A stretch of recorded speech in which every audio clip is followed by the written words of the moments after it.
사드 한반도 배치 문제를 집중적으로 다루고요. 이어서 다음 주에는 중국이 주도하는 새로운 경제 질서의 문제를 다뤄보도록 하겠습니다. 오늘 사드 문제 아주 샅샅이 발라서 오늘 우리가 보리굴비를 먹었거든요. 점심으로. 비싼 건데 그거. 예, 굉장히 비싼 겁니다. 샅샅이 발라 먹었습니다. 보리굴비 발라 먹듯이 샅샅이 발라서 여러분과 나눠주실 분이 이 자리에 나오셨습니다. 작년 7월이죠. 시진핑 주석 방한 때 이 자리에 출연하셔서 한중일 삼국지를 실감나게 분석해주셨던 바로 그분. 월간 디펜스 21 플러스 김종대 편집장님 오늘 다시 모셨습니다. 안녕하세요. 안녕하세요. 어서 오십시오. 예, 반갑습니다. 예, 요즘 어떻게 지내십니까? 바쁘실 거예요, 요새 진짜. 사드 문제 때문에 그렇죠? 군사 전문가를 아예 매개 살리려고 작정한 것 같습니다. 지금 뭐 미국에 커넥션 있는 거예요? 아니 글쎄 그 감사장이라도 보내야지. 네. 사실 이런 거 아니면 메뚜기도 한철이지 제가 어디 가서 옷에 세우겠습니까? 뭐 지금 정부 때는 계속 철인 것 같은데. 앞으로 주구장창 시장이 열리면 저도 먹고 살 걱정을 조금 더 하니까 신용등급이 11%보다는 조금 낮아질 것 같아요. 여기저기서 방송 출연이라든지 아니면 뭐 강연이라든지 요청이 많죠?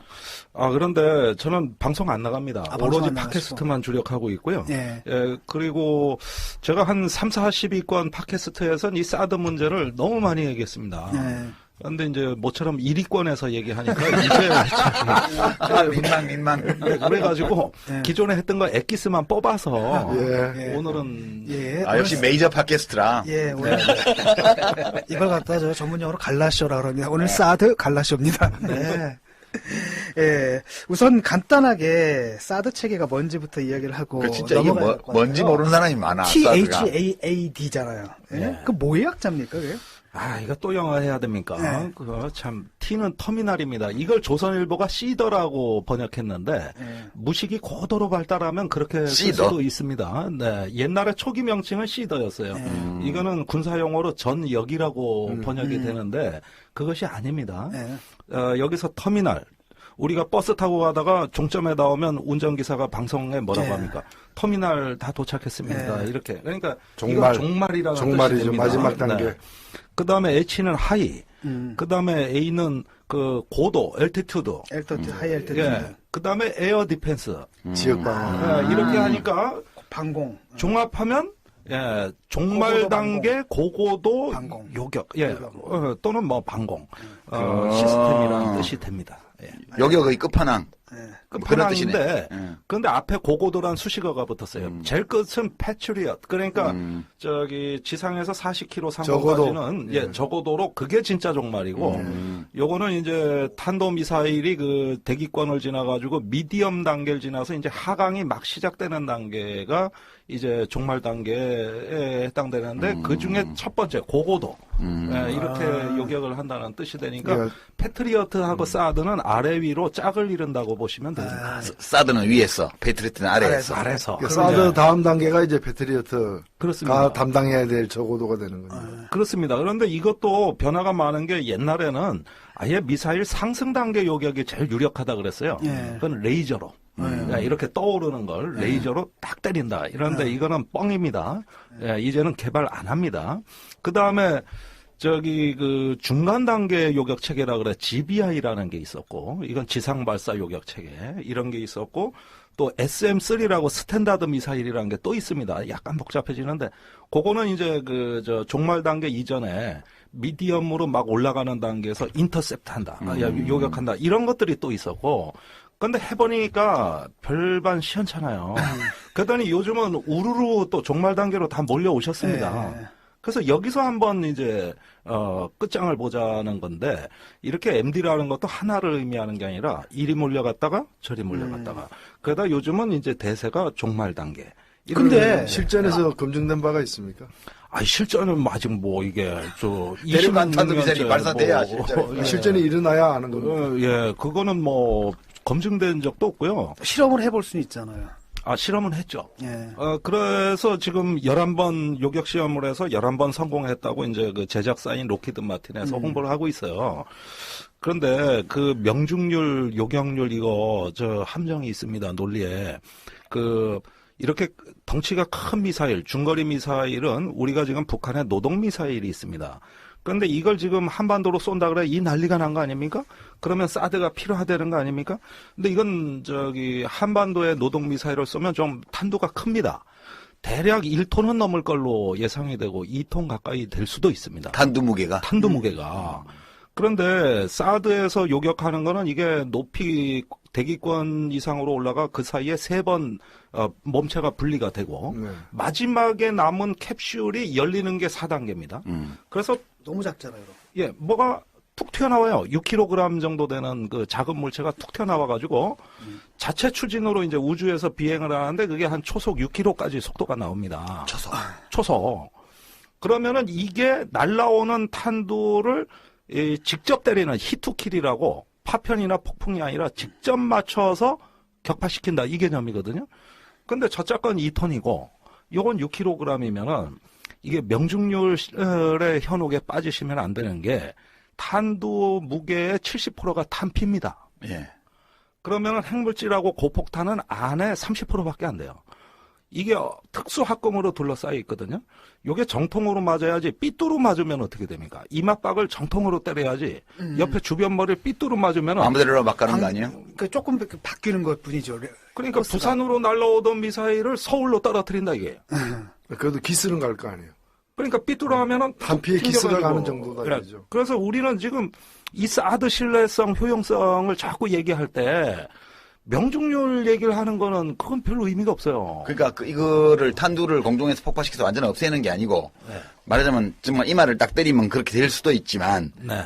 뭐 관자놀이개를 스치고 간다든가 뭐 이렇게 되면 이게 방향이 변해가지고 조금 변해서 네. 어디 가서 그 근처에 떨어질 거 아니에요. 그러니까 이런 핵심적인 질문에 저희는 아직 답을 못 얻은 거고요. 좀 국방부도 마찬가지예요. 그거는 실험을 했는데 그게 그렇고 두 번째는 얼음, 모래, 습도, 그 다음에 각종 어떤 그 기상 상황에 따라 가지고 기상이 나쁘면 전혀 실험 못했습니다. 좋은 날만 택해서 했거든요. 예. 이런 부분들에 대해서 우리가 상세 데이터를 얻을 수가 없는 거죠. 그러니까 사드에 대해서 대한민국에 아는 사람이 있을까요? 이게 제가 김진명 선생이 사드라는 서술을 냈잖아요. 예. 한참 전인데 그거? 작년입니다. 예. 그 정도 소설을 낼 거면 김진명 선생은 좀 아신다는 얘기 아니에요? 그러니까 소설 아닙니까? 예. 이 뭐 인간의 상상력이야 무한하니까. 아니 저도 그만 침 쓸 수 있어요. 예. 제가 쓰면 안 팔려서 그렇지. 근데 그 북한에서 이 스커드 미사일이라거나 각종 미사일을 갖다가 이제 자꾸 이렇게 발전을 고도화되면서 예. 이 방어 체계로서 한국형 미사일 체계를 제가 작년인가에 이렇게 그 보도된 걸 보면은 네. 2023년까지 이제 그 새로운 체계를 갖추는데 그 목표가 미국 그 조기 그 경보기로부터 예. 정보를 받아가지고, 그러니까 미사일 쏠 조짐이 있으면 그 정보를 받아가지고 요격 부대를 정해가지고 요격 명령 하달해가지고 요격하는데 목표가 30분이더라고요. 예. 발견하고 30분 내에 쏘겠다라는 거예요. 예. 근데 사실 그 지금 사드가 배치되더라도 예. 30분이면 이미 저쪽 폭탄이 우리나라에 도착했을 때 아닙니까? 2분이면 됩니다. 그러니까요. 예, 발사 후 2분에서 2분 30초면은 단거리 미사일이나 포탄은 이미 다 떨어집니다. 그러니까 우리 북한이 우리나라를 공격하는 거에 대해서는 아무 의미가 없는 거잖아요, 이게. 그런데 작년 3월에 이상한 일이 생겼어요. 이건 누구도 상상 못했고, 이건 그 한미 간의 국방당국의 확장억제위원회라고 있는데 거기서도 전혀 검토 안 했던 이상한 일. 그러니까 북한이 노동 미사일은 원래 일본을 때리기 위해서 개발한 미사일입니다. 그래서 우리 기준으로는 중거리 미사일이에요. 이건 한반도로 안 온다고 그랬거든요. 근데 3월에 동해 쪽으로 노동 미사일 전체로 북한이 발사 안 하는데 이례적으로 그걸 발사했는데 보통 한 45도 정도 각도로 쏩니다.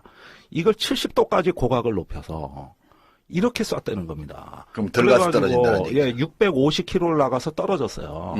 이걸 주한미군 사령관이 갑자기 지목을 하면서 북한의 그 핵탄두가 소형화가 안 되면 큰 미사일에 실어야 된다. 그럼 큰 미사일에 실어서 고각을 높여 한반도에 떨어뜨리기 위한 거다. 이러니까 우리나라 안보주의자들이 다 기절을 해버린 겁니다. 이 말에. 그러니까 낮게 날아오는 스커드는 사드하고 전혀 관계없습니다. 이거는 높이 올라가서 때려야 되는 건데 그건 중거리 미사일밖에 없거든요.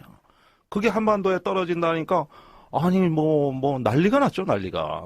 그러면서 주한미군 사령관이 계속 사드 얘기를 해대는 거예요. 계속. 그러니까 지금 뭐 평양 근처에서 서울 근처로 쏘는데 네. 거기는 한 200km밖에 안 되잖아요. 그런데도 고도를 한 80도로 올려갖고 쏘면 네. 위로 슉 올라갔다가 제자리 떨어지듯이 슉 내려와 서울에 떨어진다는 거 아니에요.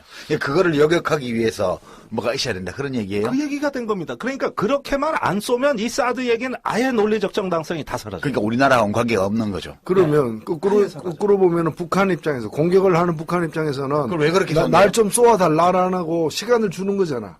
상대방에게.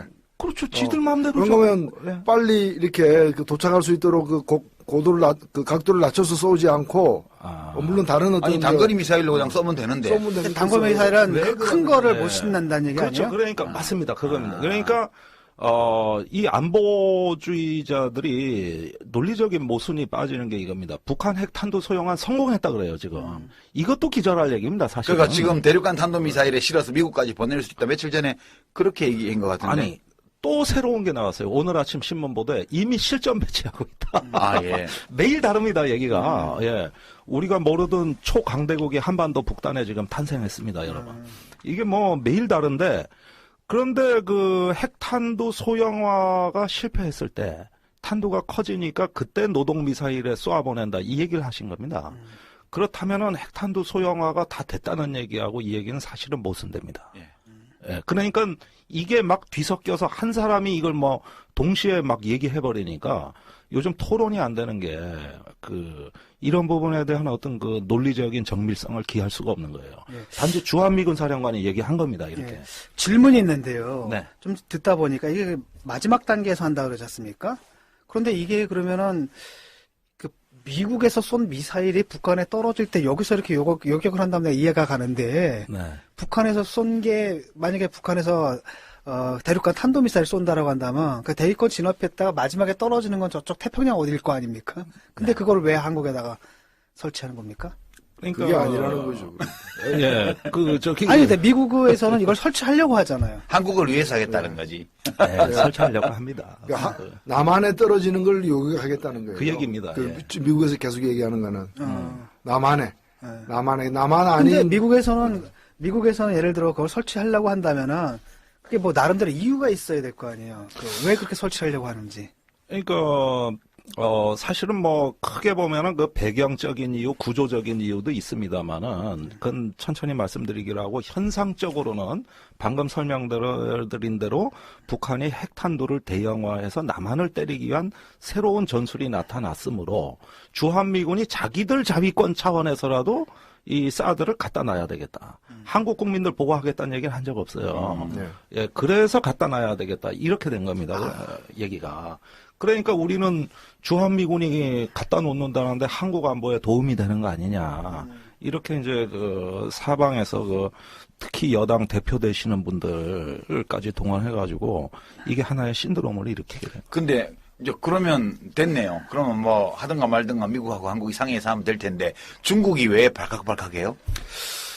그거는 중국은 이런 측면을 보는 게 아니죠. 지금 어떤 세계에서 지정학적 변동에 우리가 정신을 집중해 보면 지난 한 70년 가까이 세계 질서를 주도해왔던 거는 핵 패권이었습니다. 핵무기 질서였어요. 누가 핵 억지력을 많이 갖고 있느냐가 곧 국제 질서였다고 해도 과언이 아닙니다. 그런데 탈냉전 이후로 최근에 오면서는 그런 어떤 핵 패권이 세계의 어떤 그 질서를 통제하는데 상당히 무력하다는 게 드러나고 있습니다. 핵 확산도 못 막고 있습니다. 그러다 보니까 이제는 핵무기의 권위가 그런 공격 능력보다는 방어 능력으로 옮겨갑니다. 그게 바로 미슬 디펜스, 미사일 방어라고 하는 거거든요. 이것이 하나의 어떤 미국을 정점으로 해서 이건 미국에는 아무도 못 가지는 기술이니까 중국, 러시아가 이 기술을 쫓아올 수 없거든요. 그러면은 핵무기의 독점적 지위보다는 이 방어 능력의 독점적 지위가 훨씬 더 미국의 비교 우위를 견고화하는데 유력합니다. 거기에다가 동맹국들이 이 기술을 공유함으로써 하나의 지금 어떤 핵무기로 형성됐던 어떤 패권 안정적인 질서를 이제는 이 MD를 통해서 실현하려는 대전환이 일어나고 있는 겁니다. 그러면 그렇게 되면 미국과 미 동맹국들은 그 적산국이 가진 핵 억지력을 부정할 수 있거든요. 거부할 수 있거든요. 그러면 전 세계 핵 질서라는 건 이제 존재하지 않는 거고. 아, 그러니까 이제 우리는 MD가 있기 때문에 그 이름이 뭐 스타워즈든 뭐 사드든 페이트리엇이든 간에 우리는 적이 우리에게 쏘는 핵미사일을 방어할 수 있는 요격 시스템이 있다, 확실하게. 있다. 그럼 저쪽은 없다. 그러면 핵무기 갖고 있는 건 피차 마찬가지지만 네. 우리는 니들을 칠 수 있고 니들은 우리를 못 쳐. 그렇습니다. 지금 미국이 원하는 건 그거 아니겠어요? 그 전략적 우위가 세계 정치 군사 질서를 구성하는 하나의 기본축이라고 미국은 보고 있는 겁니다. 이것이 바로 질서의 핵심이고. 그래서 중국이 예. 그러는 거예요? 그러면 중국은 물론 핵무기는 얼마 안 됩니다. 불과 한 200여 기. 예, 그러면 미국이 가진 거에 뭐 거의 몇십 분의 1, 몇백 분의 1인데 그나마 그 핵무기의 어떤 억지력이 전부 거부되는 것이고 그렇게 되면은 이 핵으로 맺어진 국제 질서에서 상호 억지라는 이 전략적 안정의 기제는 파괴되는 것이다. 전략적 안정이란 건 뭐냐? 상호 억지가 됨으로써 전쟁을 예방하고 분쟁이 안 일어나는 건데 이 관계가 이제는 거부되고 우열 관계로 바뀌는 거죠. 아, 그러니까 중국이 뭐 혹시 대륙간 탄도미사일하고 핵무기로 미국을 공격하고 싶은데 한국에 있으면 안 된다 이런 뜻이 아니고 네. 기본적으로 이 핵 보유를 둘러싸고 있는 국제 군사 질서, 그 정치 자체를- 질서, 역학 관계 자체가 네. 변화할 거기 때문에 그렇습니다. 그게 싫어서 지금 한국에 뭐 누가 오고 막 이러는 게 그것 때문이에요. 그렇습니다. 그래서 만약에 미국과 동맹국들이 그런 방어망을 구축하게 되면 미국 자신도 물론이지만 그 동맹국까지 중국에 더욱 공세적인 압박을 가하게 될 것이다. 그리고 중국의 어떤 그 떠오르는 중국을 차단하는데 아시아 국가들이 더 적극적으로 이제는 개입하고 이러면서 중국의 영향력을 차단하는데 동참하게 될 것이다. 이렇게 보고 있는 거죠. 실제로 그 중국이 이번에 처음 뭐 사드를 반대하는 게 아니라 사실은 그 똑같은 지금 말씀하신 똑같은 이유에서 그 미국이 주도하는 이제 그래서 한국이 동참하는 MD 체계 네. 자체를 반대했던 거 아닙니까? 그렇습니다. 예, 이거 자체. 예, 중국은 그러니까 일관되게 MD도 반대했고 따라서 그 연장선에서 사드도 반대하는데 네. 한국 정부는 예. 형식적으로는 MD에 대해서 동참한다고 아직 선언 안 했지 않습니까? 안 왔죠. 예, 안 한 상태고 물론 사드도 지금 사드를 갖다 도입하는데 찬성했다고 얘기 안 한 상태이지만 네. 예, 그러니까 어찌 보면 중국은 일관성이 있게 MD 반대하고 사드 반대하는데 한국 정부는 MD를 그렇게 어찌 보면 미국에서 간접적 요구가 여러 차례 있었음에도 불구하고 중국이랑은 여러 가지를 이제 생각을 해서 찬성을 안 했는데 이제 사드를 가지고 또 다시 왜 들고 나오는 겁니까? 사드가 그 배치가 되면 주한미군의 미사일 방어 시스템과 한국형 미사일 방어 시스템이 통합됩니다. 이거는 하나의 지휘 통제 아래서 구성이 됨으로써 이제는 MD망에 우리가 들어간다는 사실상 의미. 들어가게 되는 거죠. 예, 이 의미가 있고요. 그러는 과정에서 이제 미국의 정보 자산이라고 할 수 있는 인공위성, 그다음에 조기 경보 레이더, 그다음에 X밴드 레이더라고 하는 어떤 신형 레이더, 그다음에 이지스함에 구축된 스파이 레이더가 있습니다. 이 네 가지 정보를 여기 주한미군의 미사일 지휘통제센터에서 다 통합을 하게 되는 것이고, 이 통합된 정보는 미국의 연안에 있는 모든 군사력을 전부 감시망 안에 포괄하게 됩니다. 그렇게 되면은 우리 집 앞에 CCTV 설치하겠다는 얘기거든요. 그 대문에 우리 안방 들여다 보겠다는 거거든요. 이렇게 되면서 서서히 어떤 중국의 그 억지력을 갖다가 거부하게 되는 양상으로 가게 될 경우에는 더군다나 전 세계 미군 기지 중에 중국 본토하고 제일 가까운 곳이 우리 평택 미군 기지입니다. 여기가 미사일 통제센터가 될 가능성이 매우 높습니다. 근데 지금 김무성 대표는 뭐 북한을 핵 보유국으로 봐야 된다 이러면서 여기 맞장구를 쳐주고 있고, 네. 또 유승민 의원은 뭐 자기 지역구에 가져갈지 어쩔지 모르겠지만 그 양반이 대구 동구인가 예. 지역구가 예. 걷다가 저 시지 쪽에 되게 넓은 땅 아직 남아 있는데 걷다가 할래나 뭐 그건 모르겠지만 네. 여하튼 지금 사드 뭐 한국이 아주 사다가 그냥 설치해야 된다 이런 뉘앙스의 말을 하고 있잖아요. 네. 근데 그런 분들 입장에서 보면 우리 그냥 미국의 그 MD 체제 안으로 한국이 쏙 들어가면 좋잖아. 예. 그렇게 생각하는 거 아니에요? 그렇게 생각하고 하신 말씀이에요. 근데 예. 실제로 그런 그런가요? 아니, 지금까지 그 새누리당 분위기는 작년부터 미국의 MD망에 빨리 들어가자는 얘기였어요. 그걸 뭐 공식적으로 표현만 안 썼다 뿐이지. 그러니까 제가 멍청한 질문을 하는 모든 건데, 조작을 멍청한 예. 질문을 하는 건데, 그러면 좋지 않아요? 이게 멍청한 질문이라고 전제를 하고. 아니, 좋은 거 아니에요? 아니, 그거 미국, 제가- 미국 팔 아니, 오케이. 속으로 들어가는 제가 건데. 이렇게 질문을 해볼게요. 아까 아니, 내 질문이 맞다니까. 그 질문하고 연결돼 있어요. 45도 각도를 그러니까 상정한 거 아닙니까? 그렇습니다. 근데 지금 문제는 뭐냐면 70도 각도로 쏘는 상황을 지금 억지로 해가지고 이게 우리나라 거란 말이죠. 예. 우리나라에 해당되는 상황이다로 이렇게 얘기를 하고 있는데, 그러니까 정상적인 그 발사 각도인 45도를 가정했을 때 도대체 이 방언비 스타일이 어디로 떨어지는 미사일을 요격하기 위한 거냐라는 거예요. 어느 땅에. 우리나라는 아니잖아요, 그럼. 아닙니다. 그럼 아니니까. 지금 저기. 이렇게 70도로 했을 때는 했을 우리나라가 때 되지만 45도다라고 했을 때는 우리나라가 아니라 아무래도 일본 같은 데인가요? 아니, 그렇죠. 저 뒤에서 쏘면 우리나라일 수 있어요. 오키나와 미군 기지일 수도 있고, 뭐, 그렇죠. 1300km 올라갑니다. 예. 그래서 원래 그 일본 정도를 타격하기 위해서 개발된 미사일이 맞습니다. 예. 노동 미사일이. 사실 이 귀한 자원을 남한에 쏜다는 건 상식 밖이죠. 예. 아니, 북한은 상식 받기 집단이니까. 그럴 수 있지. 아니, 그런데. 라고 그분들은 생각하신다니까. 예, 그 상식도 자기가 죽는 길을 일부러 택할 리는 없잖아요. 지금 북한이 자기네 그 정치 체제를 보호하기 위해서는 한 괌까지 날아가는 3,000km 미사일 무수단리도 가져야 되겠고, 그 다음에 KN-5A라고 합니다. 12,000km를 날아가는 미국의 뉴욕 정도는 타격할 수 있는 미사일도 가져야 돼요. 그게 ICBM이죠. ICBM. 네, 대륙간 탄도미사일. 열병식에 이미 실물이 나왔어요. 예. 2013년에. 그 다음에 남한을 쏘는 문제는 요건데, 이건 자산이 너무 많아요.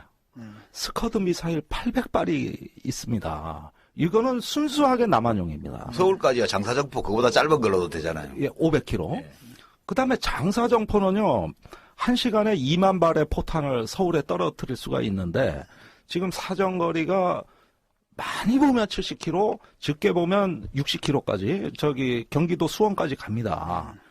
그 다음에 최근 또 개발한 게 300mm 장사정포가 2013년에 또 나왔습니다. 180km 나갑니다. 그러니까 그 브레이드 할 때 등장한 그거죠. 예, 계룡대 평택. 예. 예, 그 뭐 종이로 만든 모조 포면이 아니냐 논란 많았던 그겁니다. 그런데 실물입니다. 그러니까 이런 정도가 이게 전부 남한용 자산입니다.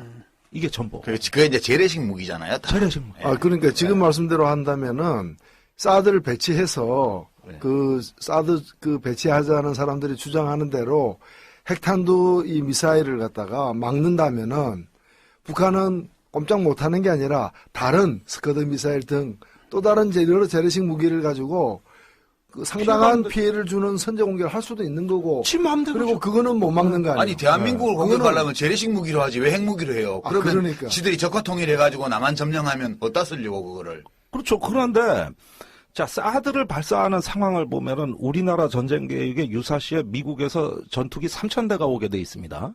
물론 뻥이지만 계획상으로는 유효합니다. 남한의 전투기가 또 400대가 있습니다. 일본도 비슷합니다. 3,000대의 전투기가 와글와글 하는 데가 한반도 상공인데 요 사드를 한 방 쏠려면 다 길비켜야 돼요. 아니, 진짜라니까요. 예. 실제로 이라크 전쟁 때 이게 중첩되는 바람에 저 패트리어트를 쐈는데 미국 전투기 한 대, 영국 전투기 한 대를 격추시켰습니다. 적국의 항공기는 한 대도 격추 못 시키고 왜 아군 항공기를 쐈을까요? 길을 안 비켜가지고. 헷갈리니까. 예. 이걸 공역관리라고 합니다. 이 공역관리는요, 전쟁 지도의 핵심 중에 핵심이거든요. 그러면 이런 전투기 3,000대에다가 조기 경보기에다가 폭격기에다가 아니 뭐 한반도 이 좁아 터진 동네에 그거 다 그렇게 치우고 쏴야 돼. 몽땅 치우고 노동 미사일 올 때만 기다려야 돼.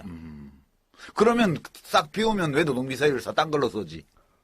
그럴 때는 저기 딴 거 쏘면 돼요. 그러니까요. 예, 북한 비어있는 입장에서 하는데. 보면 여기 공중을 싹 비워놓으면 네. 아무거나 쏠 수 있잖아요. 남쪽으로. 아무거나. 그러니까 내가 볼 때 북한하고 짜고 하는 거 아니에요? 북한하고 이제 미국 무기 팔아먹는 로키드 마틴하고 짜고 그러니까 그걸 이제 여당 원내대표하고 같이 짜가지고 북한이 변화를 하면 안 되는 거야. 이 사람들로서는. 북한은 계속 불량국가, 호전적인 국가, 테러 지원국으로 남아 있어야 되고 네. 핵 무기를 가지고 있을 뿐만 아니라 이 대륙간 탄도미사일까지 개발하고 서용화 기술을 완성하고 실전 배치 역량까지 다 끝낸 나라여야만 돼. 아니 그게 아니고 아직 아니라면은 미국의 국익을 위해서. 아직 아니라면은 그 분발을 촉구하는 거죠. 그렇지. 사드를 배치했으니까 그에 맞게끔 소형화해라, 경량화해라. 그리고 그렇죠. 사드로 막을 테니까 사드로 막을 수 없는 핵 배낭 같은 것도 개발해라. 이제 자꾸 이제 촉구하는 거죠. 그런데 이렇게 본다면 미국이 여기다 사드를 배치하려고 하는 이유를 잘 모르겠는 거예요. 그러니까 북한의 남한 공격에 대비한다는 것은 말이 안 되는 거고 예. 그런데 실제 이유가 있을 거 아니에요. 누가 이익을 보느냐 하는 문제는 이거는 뭐 군산복합체라는 존재를 얘기하지 않을 수가 없는 거죠. 지금 이 사드를 대량 생산해야 되는 시점이거든요. 예. 지금 여기 사드가 배치된 현황을 보면 개발한 지 26년째 됐다는 무기가 겨우 3개 포대입니다. 텍사스에 2개, 괌에 1개. 그런데 특히 지지난 그 국방장관 로버트 게이츠 국방장관 시절에 이 사드의 효용성에 국방장관이 강력한 회의를 표명하면서 시캐스터 때 MD 예산을 다 잘라버렸어요. 그러니까 국방부 입장에서 제일 불만이 MD 예산 확충입니다. 그리고 이 MD가 중국을 견제하는 세계 질서의 축인데 그동안 굶었단 말이에요. 원래 오바마는 MD 회의론자입니다. 그래서 그걸 압박을 해가지고 올해 국방 예산이 다시 증가세로 반전이 됩니다. 그러면은 그 로키드 마틴이 생산하는 사드 포대부터 우선 주문을 넣어버리는 거예요. 그 올해 2개 포대가 새로 생산이 되고 내년에 2개 포대가 또 추가돼가지고 지금 7개 포대로 이거를 확충을 시키려는데 문제는 공급이 수요를 만든다 이겁니다.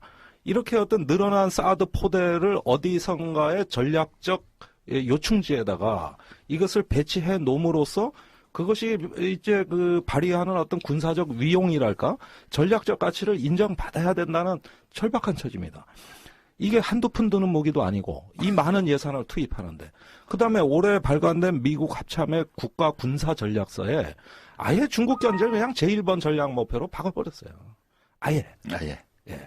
그리고 그런 중국 견제의 어떤 군사적 역량은 이 MD에서 나온다고 누구나 보고 있는 겁니다.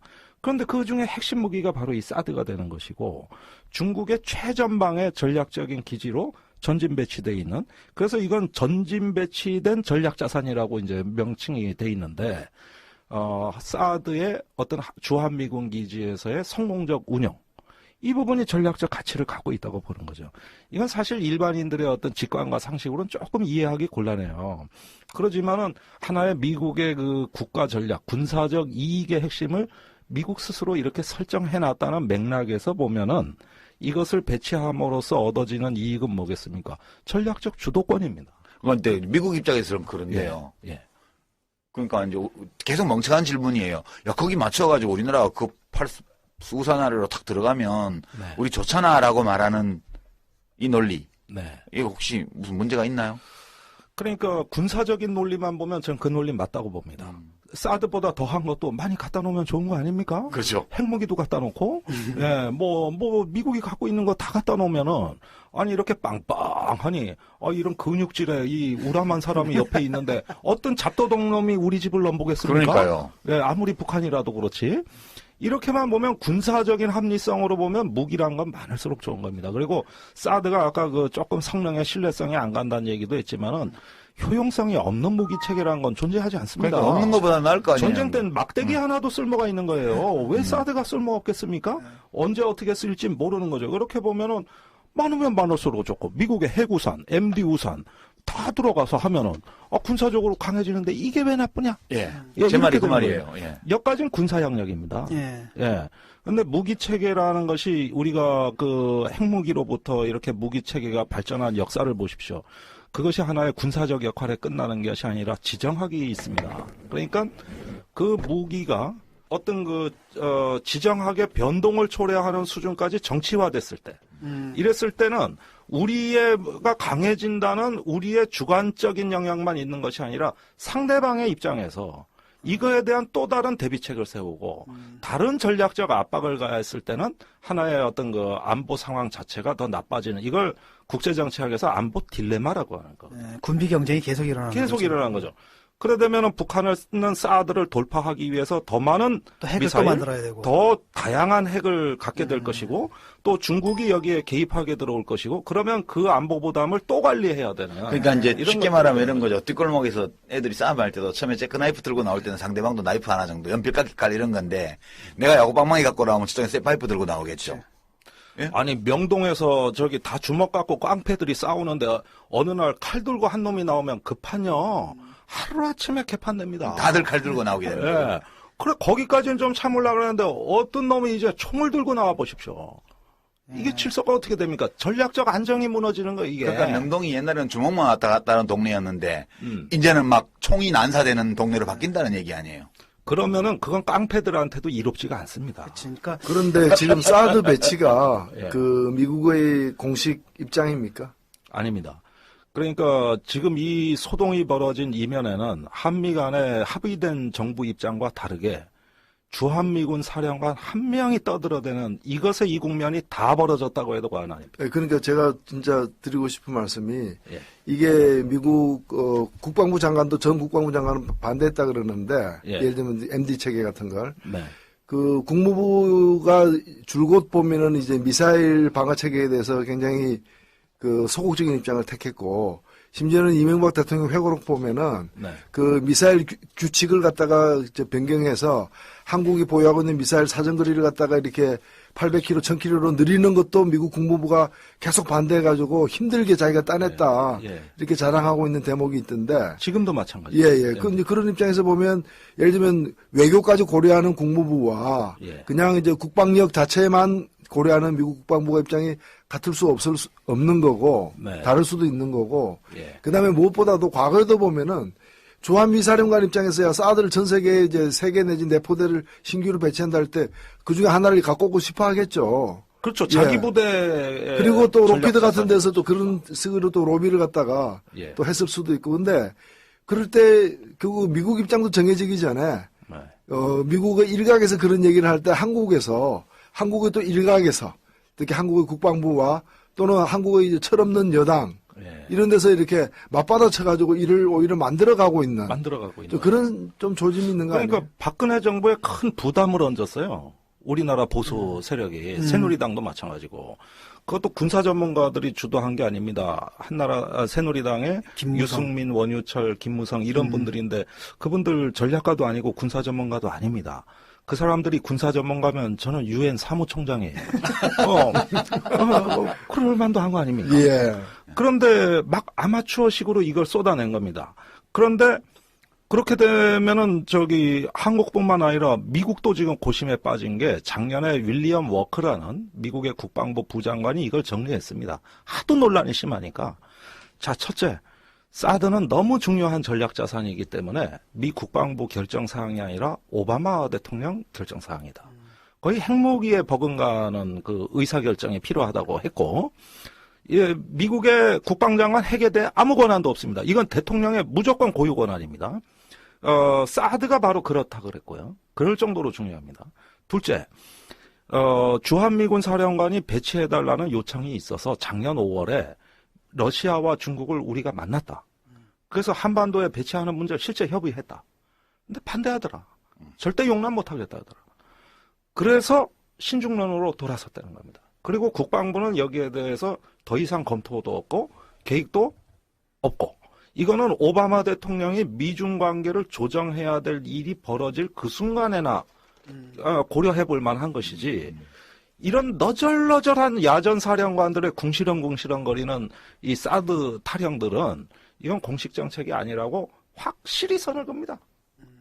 그런데 그 뒤에 또 나와요. 그러니까 지금 상황이라는 게 주한미군 사령관이 한마디 딱 하니까 한나라당의 이상한 사람들이 같이 널뛰면서 새누리당의 의원 몇이서 같이 널뛰면서 종편에서 떠들어대고 지금 이런 상황인 거죠 지금. 레포드 대사 피습에 이어서 새누리당에서 이 작년에도 논란이 됐던 묵은과제를 한 번 더 끄집어냈고 끄집어내자 사드 배치 필요성을 갖다가 마치 그 병문안 갈 때 우리가 뭐 그 과일도 들고 가고 뭐 통조림 들고 그 통조림 들고 가듯이 황도 통조림 들고 가듯이. 그런 통조림으로 통조림 맛있어요. 예.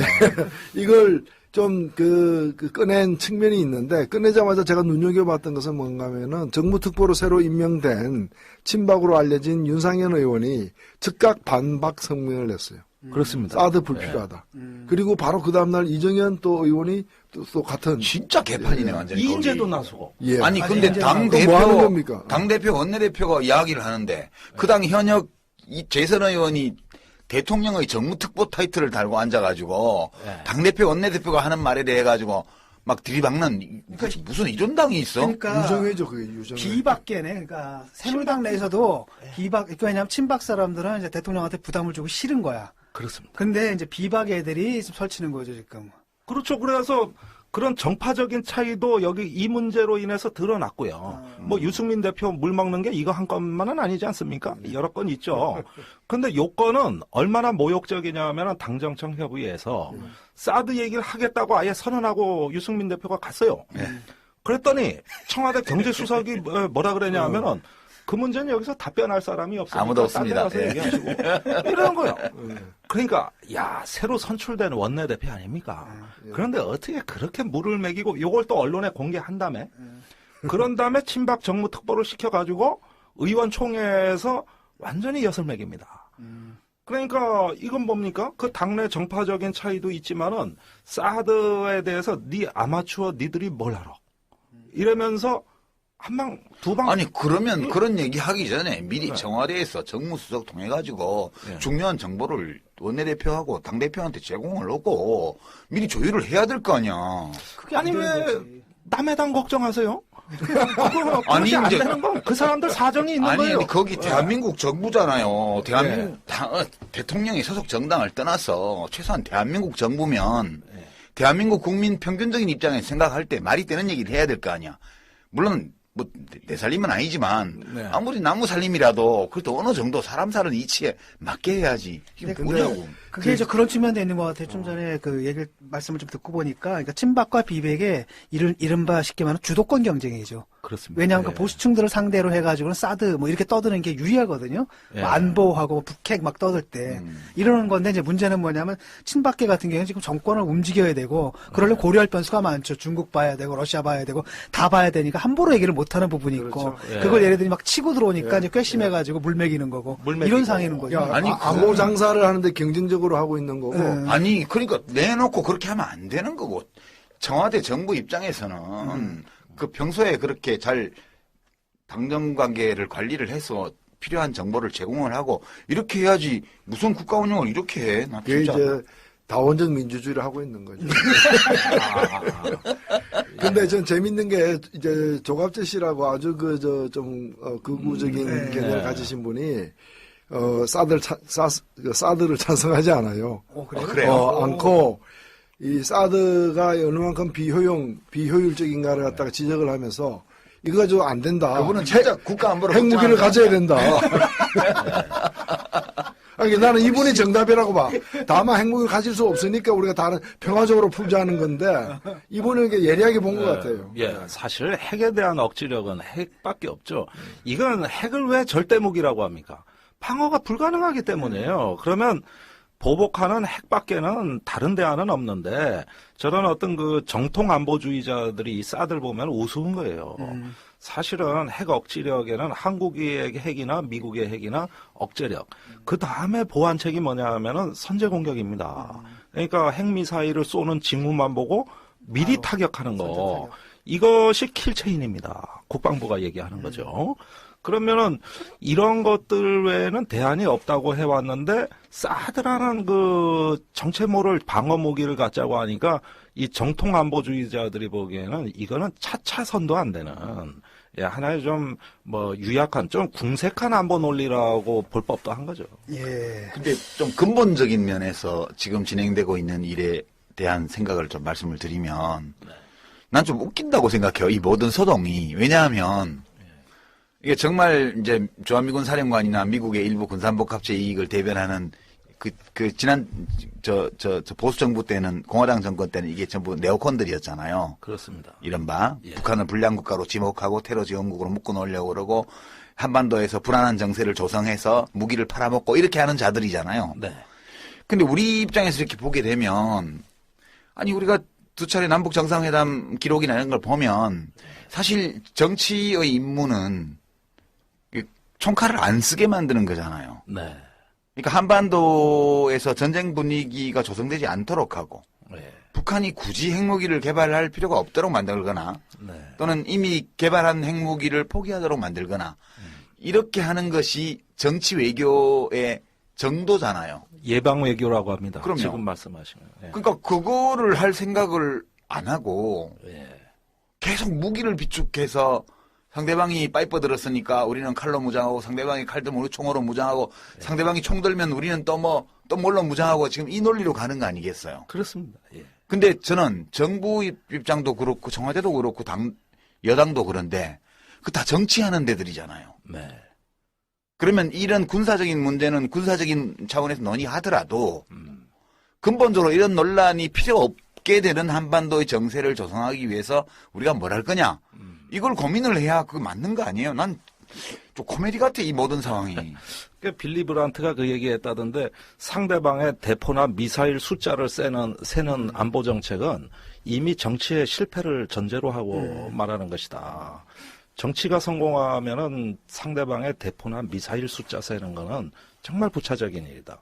근데 오늘날 남북 관계는 안보 논리가 다 주도하고 있어요. 모든 군사 논리가 남북 관계의 모든 이슈를 이미 다 점령했습니다. 다른 교류 협력, 대화와 협력, 또 어떤 공동의 어떤 평화와 번영 이런 논리를 지금의 군사 이슈, 안보 논리가 다 잠식을 하고 점령을 해버리는 형태로 남북 관계가 가버리니까 이것은 정치의 실패를 아예 전제로 한 그 남북 관계 접근이 되고 만 거죠.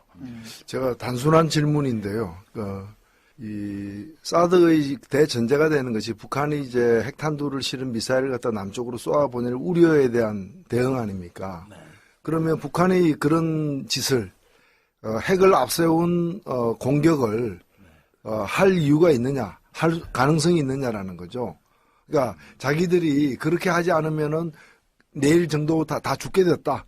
그런 상황이 아닌 상황에서 먼저 선제 공격으로 네. 그렇게 나올 가능성이 있느냐? 저는 별로 없다 보거든요. 그 이유가 그렇게 나와서 우리한테 괴멸적 피해를 줄 수 있어요. 네. 한 30만에서 100만 정도가 사망하게 되는 참극을 갖다가 야기시킬 수도 있는데. 지들은 다 죽죠. 근데 그 순간 그쪽은 다 죽잖아요. 파멸이죠. 이거 파멸이잖아. 그러면 그런 짓을 할 경우라는 것은 어차피 죽게 됐을 때 외에는 안 할 거라고. 예. 그리고 어차피 죽게 됐을 경우란 건 뭐냐면 자기들이 가만히 있으면 무조건 공격받게 돼 있는 상황이라는 거고 결국 이쪽에서 공격할 때 그 공격에 대비해서 저쪽에서 치고 나오는 걸 또 막는 정도의 용도가 사드라는 거죠. 네. 그 저는 사드가 단순히 방어용이 아니라 공격의 어떤 프로그램의 일환으로서의 방어용으로 배치되는 것일 수 있다는 거. 그거 말고는 설명이 불가능한 거 아니냐는 거고. 맞습니다. 그럼 우리가 공격할 거냐? 그럼 공격도 하나의 방법이에요. 예. 북한을 다스리는 방법 중에 하나가 먼저 쳐들어가지고 쟤들 다 날려보내는 것도 방법인데 그 길을 원하는 국민이 얼마나 되느냐는 거죠. 네. 제가 볼 때는 오히려 평화적으로 얘기 잘해가 좀 잘 풀어라. 예. 있는 핵무기 다 없애도록 하는 그런 프로그램에 좀 이렇게 대화를 통해서 합의해 나가라는 게 저 보면 대통령에 대한 요구고 지금 정당들에 대한 요구 아닌가라는 거죠. 그렇다면 사드는 국민이 요구하는 무기가 아니지 않느냐. 네. 국민이 요구하는 해법에 포함되지 않는 무기 체제가 아니냐는 거죠. 그런데 불행하게도 국민 여론조사는 약 60%가 사드 배치에 찬성으로는 나왔어요. 네. 아니 예. 근데 저는 뭐 그거야. 예. 아니 무기 하나 더 있으면 좋으냐. 그 물어보면 다 그쪽으로 사실은 기울게 돼 그렇게 있죠. 물어보면 그 답변 나올 수밖에. 내가 별로 멍청한 질문한 거 아니네. 예. 그죠? 아까 멍청한 질문이라고 그랬는데. 그 멍청한 그 스투피드가 멍청한 질문이긴 사실. 그래서 우리 논의를 하는 거죠, 사실. 아니, 뭐 멍청한 질문이라고? 예. 사실이라고. 아니 많은 국민들이 그렇게 생각하고 있으니까 질문이 아니, 그러니까 하는 많은 국민이 그렇게 생각하고 있는 건데, 그 생각이 멍청한 똑똑한 생각이라고. 생각은 아니다라는 거죠. 아니, 나도 똑똑한 생각이라고 주장하진 50% 않았어. 넘으면 안 멍청한 겁니까? 국민의 생각, 그렇죠. 예, 국민의 생각을 멍청하다 하면 안 되고. 그 정치하는 사람은 멍청하다 하면 안 되는 거고, 우리 같은 우리처럼 사람은 해야 돼. 선거에 안 나가는 사람들은 멍청할 때는 멍청하다고 얘기하는 거야. 아니 그런데 이런 식의 어떤 그 매일 북한의 핵무기는 자꾸 일어나면 증강돼 있는데 사실 공포에 질린 대중처럼 통치하기 좋은 대상도 없습니다. 말 잘 들어요. 바른 말 안 하고 따지지 않습니다. 아니 네, 군사복합체 엉뚱스러우니까. 입장에서는 북한이 무기를 조금씩 개발해 주기를 바라는 거 아니에요? 예, 얼마나 어찌 보면 정치가 얼마나 좋아. 좋습니까? 효자지 효자 완전히 북한이. 잠깐 제 얘기를 좀 정리하자면은 일단은 두 가지 견해가 있죠. 사드가 배치되면 북핵 위협이 크게 낮아져서 우리가 가장 큰 혜택을 본다. 이런 이제 견해가 있는가 하면 반대로 이거 뭐 글로벌 호구 프로젝트다. 사드는 북핵 위협을 방어하기 위한 목적보다도 중국 연안이나 러시아 극동함대에서 일본으로 쏘는 중거리 미사일을 막는 용도다. 근데 그 돈을 왜 우리가 내느냐, 그 비용을. 이런 얘기가 있고. 사실 반응도 중국, 러시아에서 굉장히 오히려 북한보다도 훨씬 더 강하게 반발하고 있지 않습니까? 아이고, 이거는 지금 시진핑 국가주석이 직접 관리하는 의제예요. 네. 주석이. 그래요? 그럼요. 이거는 저 밑에 군사 전문가들 말은 들을 필요도 없습니다. 중국의 시진핑 국가주석. 거기서는 이미 정치 문제가 돼 있는 거네. 중국에서는. 아니, 정상회담 의제로 삼아버리지 않습니다. 작년 7월에 박근혜 시진핑 정상회담 때 아예 그냥 까놓고 얘기하잖아요. 그 얘기가 이 얘기가 나왔어요 그때 이미. 직접 시진핑 얘기를 했어요. 반대한다고. 그리고 국가 주석이 한반도 사드 배치를 용납 못하겠다는 걸로 이미 의견 통일을 다 직접 주도했고 각 부처에 이미 다 이것에 관한 임무를 맡겨놓은 상태고요. 그 다음에 8년 만에 중국의 장찬희양 국방부장이 한국에 왔습니다. 올해 2월입니다. 예, 얼마 전에. 사드 때문에 온 거예요. 왜 왔겠습니까? 이것 때문에 온 거예요. 이것 때문에. 그래서 한민구 국방장관한테 직접 똑같이 얘기합니다. 중국의 우려를 이제 존중해달라. 이겁니다. 그 다음에 외교부 부장조리가 또 왔습니다. 그래가지고 외교부 가서 또 똑같은 얘기를 합니다. 아니 이건 중국의 이제는 의견이 아니라 국가 정책이에요. 좀 이례적인 예. 외교적으로 아니, 보면 좀 이례적인 일이죠. 지금까지 중국이 한미동맹 반대한 적 없습니다. 한 번도 뭐 한미동맹에 대해 가지고 이건 뭐 중국 대중국용이니까 안 된다 이 얘기 한 적 없습니다. 이거 한 건이에요. 이거 한 건이고 여기에 지금 그 중국이 달라들고 있는 저 분위기는 여차해서 일이 잘못 풀리면은 중국이란 국가의 속성이기도 합니다만은 이거는 보복까지 염두에 둔 거거든요. 보복이라면 어떤 보복을? 그건 알 수 없어요. 경제보복이겠죠, 주로. 경제도 있고요. 국제사회에서 한국의 편을 들어주는 애정을 철회하는 거 하나만으로도 한국엔 타격이 됩니다. 외교적인 수단도 있고. 외교적인 수단도 있고. 그건 강대국의 옵션은 선택지는 굉장히 많은 거거든요. 지금 경제적인 면에서 보면 교역 규모라든가 네. 그다음에 이제 부가가치 창출액이라든가 또 인적 교류의 범위라든가 이런 걸 보면 이제 미국보다 중국과의 관계가 더 지금 비중이 훨씬 크잖아요, 우리나라가 미국, 이미. 일본 다 합쳐도 중국밖에 안 중국보다 예. 못하죠. 이제 그런 상황으로 돼 있고 지난번에 이제 한참 된 일이지만 마늘 분쟁이라든가 이런 소소한 사건에서도 예. 중국 쪽에서 이제 무역 제한 조처를 가볍게 액션을 취하는 것만으로도 한국 정부가 다 사실상 무릎을 꿇었거든요. 그때 마늘도 그랬고. 그게 원래 한국 정부의 정책이 타당한 거였냐 아니었느냐 논란이 있지만 타당성 여부에 대한 논란은 차치하더라도 어쨌든 한국 정부가 한 액션에 대해서 저쪽의 리액션이 가볍게 왔을 때 우리가 감당이 안 돼서 이제 그걸 철회하는 일들이 한 2번 있었는데 만약 중국이 이 사드 배치와 관련해서 한국에 대해서 일종의 경제 제재 이걸 한다면 꽤나 심각한 상황이 자, 생기지 우선요, 않을까요? 이런 토론이 제가 알기로 모든 언론 방송에서 다 했던 건데, 저는 우선 박근혜 정부가 정말 사드 배치를 용인할 것이냐, 첫째. 둘째, 용인했을 때는 어떤 문제가 발생하는 거냐, 이건데, 대부분 두 번째 문제만 얘기를 많이 하시는데, 그 우선 전 단계에서. 용인할 거냐? 박근혜 정부 사드 배치 못 합니다. 아, 예. 아니, 안 해요. 자기 지지율 관리에도 버거운 정권이에요. 그리고 무슨 통 큰 결단, 아무리 안보 문제라 그러지만 박근혜 정부가 할 수 있을 것 같습니까? 사실 이 논의는 좀 엉뚱합니다. 제가 이 사드에 관한 논쟁을 다 이렇게 둘러봐도 아니 대한민국 국군 통수권자가 결심 못하는데 저 주한미군 사령관이 떠들었다고 이 난리치는 비정상성을 한번 보자 이거죠. 한미연합사령관입니다. 대통령 부하예요. 그러니까 연합사령관이죠. 미국 대통령 부하도 되고 한국 대통령 부하도. 그런데 국군 통수권자 입장을 저렇게 곤란하는 부하가 자기네 나라도 아니고 남의 나라 와서 새빵살이 하는 주제에 자기 맘대로 떠들어? 이러면 옛날 노무현 대통령 시절 같았으면 미국에 대사 보내가지고 저 사령관 바꿔달라 그랬어요. 아, 그래요? 실제 그런 일이 있습니다. 비비벨 사령관 시절에. 예. 그때 그 비비벨 사령관이 퇴임 후에 한국에서 마치고 와서 군생활 30년 중에 이런 경우 한국에서 처음이었다. 이런 수모 처음 당했다. 그렇게 수모 주는 겁니다. 그래야 아래 위가 유지되지. 아니 어떻게 남의 나라 와 있는 사성 장군이 이게 뭐 지휘관이 누군데? 아래 위가 없어요. 아래 위가. 이게 우리 사회 비정상성입니다. 그런데 박근혜 정부는 결심 못합니다. 아니 박근혜 정부뿐만이 아니라 그 다음 정부까지도 사실 결심 못해요. 예. 치정학을 고려해야죠. 근데 지금 뭐 언론을 보잖아요. 그럼 슬슬 무슨 기정사실화하는 이런 보도들이 나와요. 예를 들어가지고 뭐 중국을 설득하기로 했다. 그러니까 선 배치 후 설득이다. 그거 실제로 그 윤병세 외교부 장관도 저 KBS인가요? 거기 나와가지고 하는 얘기가 처음에는 뭐냐면 일단은 3노죠. 그러니까 요청도 협의도 결론도 없다. 하지만 미국에서 요청했을 경우에는 NSC의 종합적 판단을 내린 다음에 그다음에 중국 설득을 하겠다. 이런 로드맵을 제시했단 말이죠. 네. 이런 게 뭘 의미하는 걸까요? 저번에 그 외교부 부장조리가 왔을 때 뭐 나경원 의원한테 미인입니다 해서 네. 성추행 논란이 생긴 그 자리에서 예. 그 신문 편집을 무슨 성추행범 같이 편집을 했습니다. 실제로 씩씩 웃는 그 사진 밑에 뭐 성추행성 논란 이래가지고 참 중국을 아주 제대로 우리가 모욕을 준 건 맞아요. 네. 그 무렵에 갑자기 국방부를 시켜가지고 김민석 국방부 대변인이 우리 결정에 외국이 제3국이 간섭하는 건 용납 못하겠다. 이렇게 나간 겁니다. 그런데 이 톤은 뭐냐 하면은 한국의 안보 문제를 이제 미중의 흥정물로 되는 그 자체의 위기감을 느낀 거예요. 저는 이거 사드 배치를 암시한 거라고 절대 보지 않습니다. 우리가 스스로 검토하겠다. 그러면 지금 공부하려고 그러는데 엄마가 공부해 이러면 기분 좋습니까? 아무리 옳은 방향이라도 3노가 옳은 방향이에요.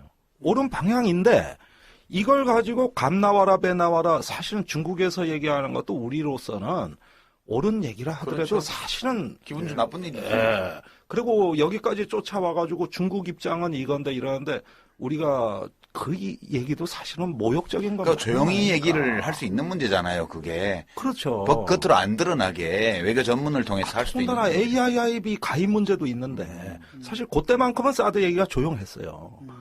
그러니까 이런 상황에서 우리가 미국 쪽에서 오른쪽 뺨 맞고 중국에서 왼쪽 뺨 맞고 이러다가 이 정치 권력의 위신이 도대체 어떻게 되는 겁니까? 그렇다면 이런 정도 얘기라고 하는 것은 사방에서 양쪽에서 동서로 조여오는 압박을 좀 풀고 싶다는 정도로 이해를 해야지. 이게 사드 배치의 지금 첫 수순이라고 보게 되면 저는 박근혜 대통령이 정말 그럴 자신 있으면 한번 해보라고 얘기하고 싶어요. 당신이 만일에 정말로 그럴 배짱이나 통큰 결단을 할 용기가 있으면 한번 해보십시오. 한번. 못할 거다. 해보라고. 못할 예. 거다 이렇게 보시는 못할 거죠? 거다. 그 제가 여러 차례 이 얘기는 해요. 그리고 올해 이제 4월에 존 캐리 국무장관하고 애슐린 카터 국방장관이 한국에 옵니다. 호흡이 거칠게 아주 헐레벌떡 와요. 지금 한국 보십시오. 동맹국이 미국하고는 동맹국이라 그러고 딴짓 다 하고 있지 않습니까? 저 은행에 가입을 하질 않나. 일본하고는 또 사이가 왜 이렇고 전부 미국이 원하는 반대 방향으로 가고 있잖아요. 그럼 쫓아오는 거 당연한 거예요. 그럼 한국이 어떻게 보면 이 위기를 기회로 전환시킬 수도 있는 겁니다. 다급하니 쫓아오는구나. 우리 몸값이 원래 올라가야 되는 거 아니에요 지금? 쫓아오는구나. 네, 그리고 이 사드 배치는 미국 입장에서 보자면은 한국 정부만 동의하면은 올 수 있고 한국 정부가 반대하면 아예 못 오고 그건 아니지 않습니까 사실은. 그것도 아니에요. 예. 그거 다 그러니까 더 중요하게는 그 중국하고 곳곳에서 어떤 경우에는 러시아에 대응하기 위해서 중국과 미국이 손잡아야 될 때도 있고 네. 다양한 사안들이 이제 발생하고 있는데 이 한 건으로 중국하고 크게 한번 붙어볼 거냐 네. 그런 전략적 의미가 있느냐라는 게 또 미국의 판단에 깔리는 아니, 거기 때문에 윤병세 쉬운 일이 아닌 거죠. 장관 말이 안 되는 게 그러면 한반도에 사드를 배치하는 게 만일에 중국이 설득을 당한다면 그 설득을 하는 당사자는 누가 될까요? 한국입니까? 미국입니까? 아니 중국이 누구 말 듣고 설득이 되냐고요. 그러면 작년 5월에 이거 설명하러 가서 살다시피 했어요. 미국의 차관보가. 그리고 그 장관급 만나고 뭐 하고 했는데 야 설득이 안 되던데? 이게 작년 상황입니다. 그런데 지금 한국이 나서가지고 우리 무기도 아닌 미국 무기를 갖고 중국에 설득한다? 내 무기도 아닌데 내 자산도 아니고 그러면 중국이 물어볼 거 아니에요. 그러면 사드 레이더는 어떻게 돼? 사드 확률은 어떻게 돼? 중국 연안 도시에 대한 전략적인 중심은 어디에 있어? 이래 물으면 어떻게 우리가 대답을 설득을 하고 싶어? 미국에 물어보고 얘기할게요. 이렇게 얘기하겠지. 그렇게 되는 거예요. 그럼 니마 가면 니 가고 미국 오라 그래. 이렇게 되겠지. 근데 한편으로는 우리가 AIIB에 이제 가입하지 않았습니까? 예. 근데 그게 이제 일단은 중국 간다 하나 주고, 그리고 너 하나 먹었으니까 요거 좀 봐줘. 우리 사이드 가입할게. 네. 뭐 이렇게 보는 시각도 있잖아요. 그건 참 박근혜 대통령을 우리가 굉장히 높이 평가해 주신 지금 평가거든요. 과소평가하는 거 아니에요? 아니, 그런데 높이 평가할 건 해야 돼요. 그런데 자, 지금 동북아 정세, 한중일의 정세의 본질을 한번 잘 보시면은 이렇게 요약이 됩니다. 미국의 협박 전략과 중국의 매수 전략. 이 두 가지의 상이한 어떤 전략이 한국의 압박으로 다가오는 거죠. 미국의 비교 우위는 군사력에 있고 지금 중국의 비교 우위는 경제에 있습니다. 공교롭게 그렇게 됐습니다. 어떻게 일부러 짜기도 쉽지 않은데 이렇게 됐습니다.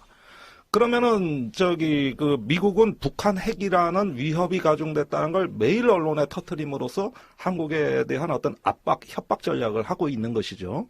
그러면서 사드에 대한 한국이 고분고분한 태도, 한미일 군사 협력에 대한 한국의 협력적 태도를 원합니다. 이건 협박 전략이에요. 반면에 중국은 이것이 싫지만 바로 군사적인 면에서 미국하고 대적을 하기에는 여러 가지 전략상 안 맞고 또 중국의 어떤 한계가 대단히 큽니다. 그런데 대단히 좋은 카드, 경제가 있습니다. 그러니까 아시아개발은행이라는 걸 가지고 흔드니까 2년 만에 우리가 상상도 못할 정말 놀라운 업적 성과가 지금 나타나고 있어요. 그러면은 중국의 매수 전략과 미국의 협박 전략을 잘만 이용하면은 미국의 안보 지원과 중국의 돈을 우리는 다 활용할 수 있고, 잘 못 활용하면은 둘 다 놓칠 수 있고. 두 번 다 귀싸대기 맞고 둘 다 놓칠 수 있고, 이렇게 됐는데 일단 지금 국면은 중국의 판정승이라고 봐야 됩니다. 사실 AIB는 내일 가입 선언을 우리가 공식적으로 발표하고 중국에 통보를 하게 돼 있습니다. 이렇게 보면은 사드라는 거는 어떤 추상적인 시나리오고 여기 은행은 구체적인 현금이거든요. 그러면 구체적인 이익이 추상적 이익을 이긴 거예요. 이렇게 됨으로써 한반도에서 이게 절충이 돼 나가고 있는 상황이기 때문에 아니 이 방향 자체는 난 뭐 박근혜 대통령이기 때문이 아니라 누가 대통령을 하더라도 이렇게 갈 수밖에 없는 거 아닙니까? 그리고 지금 우리 몸값이 이제 올라갈 수 있는 조건이라는 거죠, 지금 상황이. 여기까지는 성공한 거예요. 예. 그런데 지금 박근혜 정부의 불안한 한 구석이 있습니다. 이 국면을 관리하는데 지금 정부가 표방하고 있는 전략적 모호성이라는 개념입니다. 이 전략적 모호성은 원래 상황을 안정적으로 관리하고 시간을 벌어야 되는 약소국이 취하는 정책을 주로 전략적 모호성이라고 돼 있고, 이 반대되는 개념은 지속적이고 명료한 정책이라고 합니다. 이걸 컨시스트 팔리시라고 하거든요. 그런데 지금 전략적 모호성으로 이 상황을 관리하겠다고 했는데 미안하지만 국내 정치가 특히 여당이 이걸 들들들 볶으면서 아주 흔들어댑니다. 네. 입장 명확히 해라. 아주 명확히 해라. 이렇게 흔들어댑니다. 그러면 이 전략적 모호성은 상황을 안정적으로 관리하는 방법론이 아니라 상황을 악화시키는 기제로 돌변할 수 있어요. 중국은 아니 여태 북한 핵 문제에 한국 입장 편들어줬다. 지난 4년간 우리 니들 많이 도와줬는데 알고 보니 미국하고 다른 짓 하고 있구나. 우리를 적성국으로 만들려고. 여기에서 일단 재난. 두 번째 미국은 아니 아시아개발은행 가입하고 사드 문제에 대해서도 마치 미국의 MD를 신뢰 안 하는 듯한 태도를 동맹국이 이렇게 보여줄 수 있냐.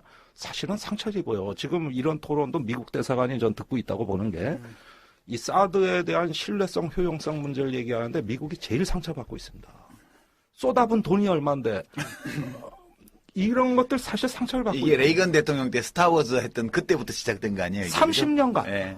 그러니까 사드 도입하자고 얘기하는 사람들 때문에 사드에 대한 불신이 가중되는 그렇지. 예, 그런 상황인 거죠. 심지어 미국 합창 마틴 템프시가 한국에 사드 얘기하러 오다가 중간에 말을 걷어가 버리지 않습니까? 또 효수님 이선이 사드가 사스가 됐어. 사스. 그러니까 지금 이 옛날 대중화, 서중화 그런 거 생각나요. 예. 중국에서는 성리학이 맛이 다 갔는데 이미 끝났는데 양명학이 다 정복해갖고 이제 이 학문 조류가 다 이미 바뀌었는데 그 몇백 년 뒤에 조선에서는 여전히 성리학이에요. 예. 그것처럼 그러면서 이제 우리 사대주의 하는 거를 소중하라고 우기면서 온 거 아니에요. 예. 그러니까 우리나라 이 주류 보수 세력의 뿌리 깊은 문화적 전통이 네. 오버하는 거야. 이 종주국에 대해서. 네. 오버하는 사대주의 그런 게 있어요. 네. 옛날에 중국에서 중국 황제 사실이 오면 평소에 임금님한테 우리 조선의 임금님한테 로비해갖고 잘 안 되던 민원 예. 이런 걸 확 싸들고 전부 중국 사신한테 가서 엎드려가지고 예. 선물 바치고 줄 서고 저 이력서 넣고 이래가지고 문제 해결한 적이 많다는 거 아니에요. 지금 종편이라든가 조중동 이런 데서 사드 문제 가지고 떠든 걸 보면 예. 이게 무슨 자기들은 박근혜 대통령 도와준다고 그러는데 도와주는 게 아니고 지금 완전 대통령하고 정부를 그냥 공경에 몰아넣고 있는 거 그러니까 아니에요. 삽질을 해도 왜 삽질을 하는지는 알고 삽질을 해야 되는데 무조건 좋은 건 줄 알고. 본인이 알고 있는 게 삽질인 줄도 모르고 다만 이런 거지. 우리는 사드 찬성에 너희 반대하지. 그래서 그렇지. 그럼 종북이고 안보에 대해서 관심 없는 세력이고 국내 정치의 반미고. 얕은 시각으로만 보기 때문에 세상이 어떻게 흘러가고 있는지 큰 질서는 어떻게 지금 배응하고 있는지는 모르고 있는 거죠. 청와대에서 좀 관리 좀 잘해야 되겠네. 여당하고 종편을.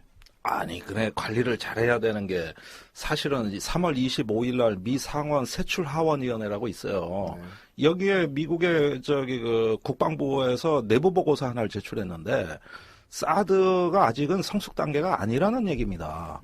그러니까 미국도 사드에 대해 가지고 이건 진화하는 단계, 진보하는 단계지 성숙 단계가 아니라고 본 것이 한국으로 건너면 이건 완성된 무기 체계로 바뀌어 있단 말이에요. 이게 이제 그 KBS인가? 예.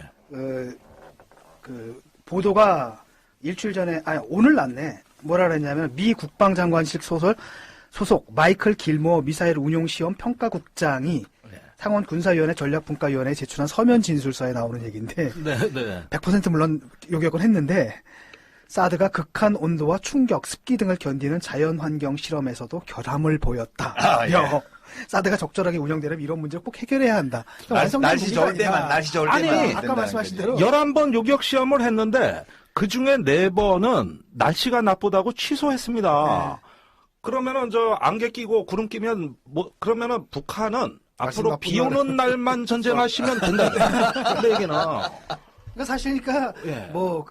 그 무기 체계상으로도 준비가 안 된 것이고 오바네. 외교적으로 여러 가지 면에서 그러면 설치해도 되는 거예요? 아, 중국이 걱정 안 해도 아니, 되는데. 그러니까 지금 새누리당 당지도부하고 이 종편 이런 데는 진짜 오바네, 보니까. 오바도 보통 오바가 아니지.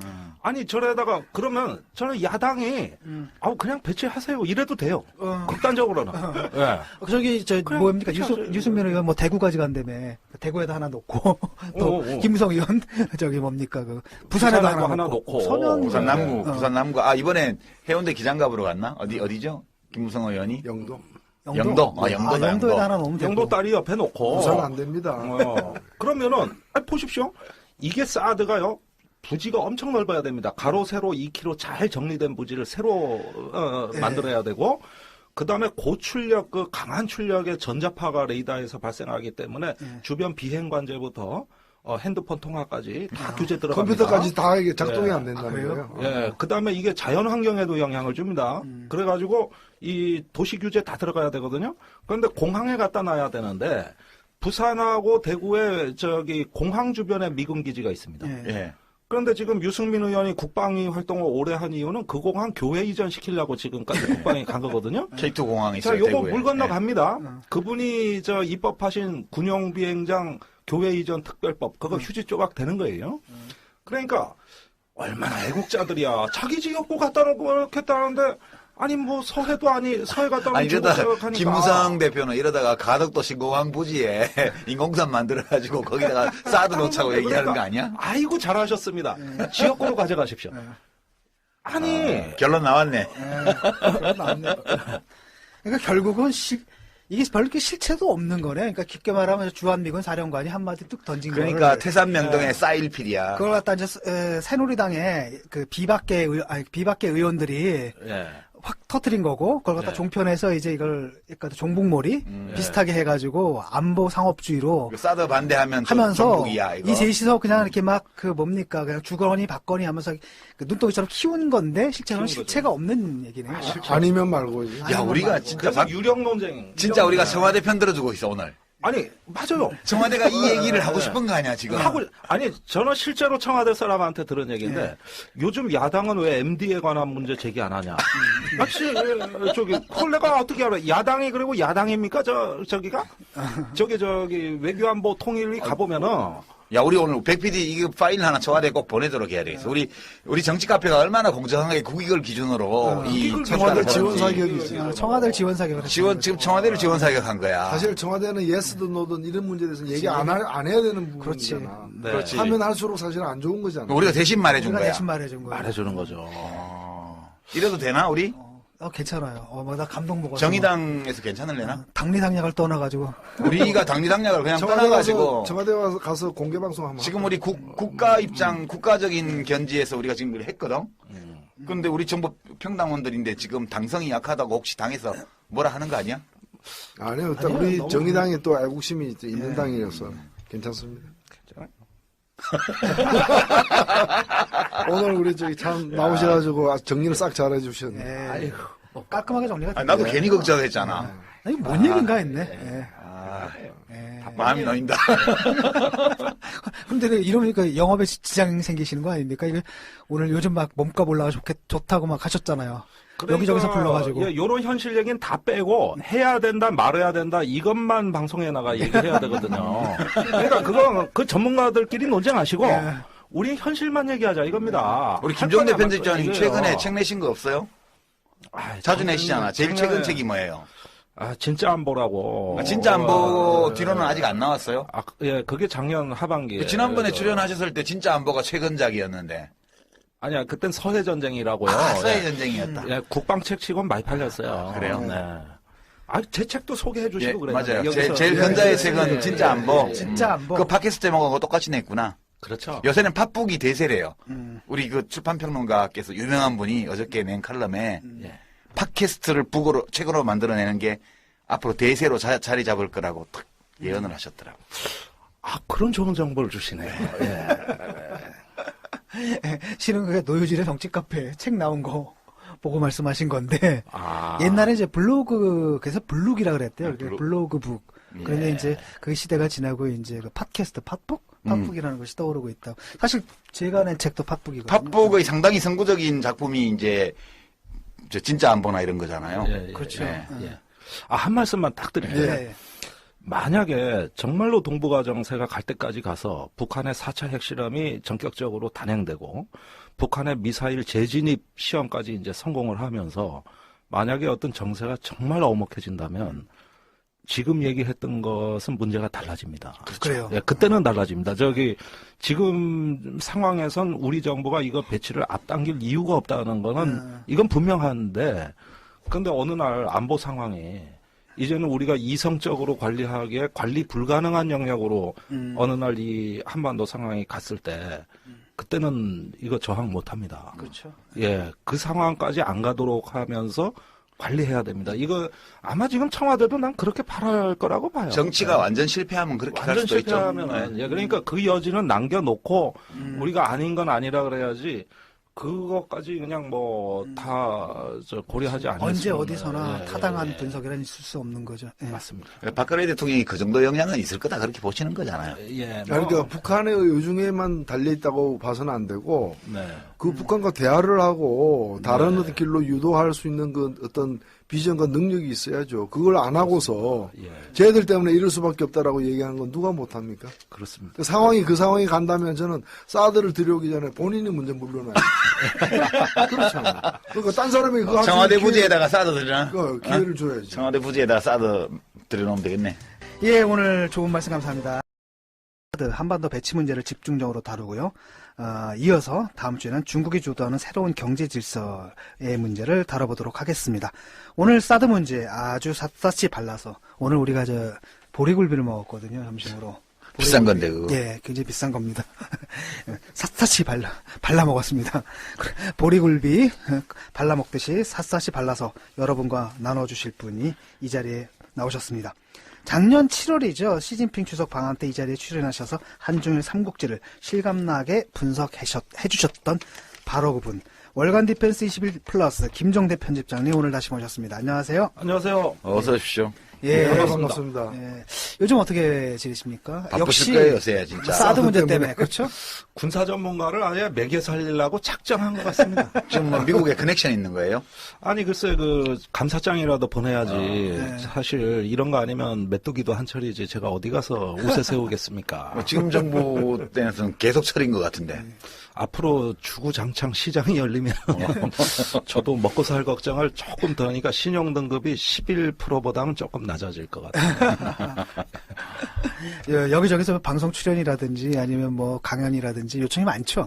아, 그런데 저는 방송 안 나갑니다. 아, 방송 오로지 안 나가시고. 팟캐스트만 주력하고 있고요. 예. 예, 그리고 제가 한 3, 40위권 팟캐스트에서는 이 사드 문제를 너무 많이 얘기했습니다. 예. 그런데 이제 모처럼 1위권에서 얘기하니까 이제 아, 민망. 네, 그래가지고 예. 기존에 했던 거 엑기스만 뽑아서 예. 예. 오늘은 예. 아, 역시 메이저 팟캐스트라. 예, 오늘 이걸 갖다 저 전문용어로 갈라쇼라 그럽니다. 오늘 사드 갈라쇼입니다. 네.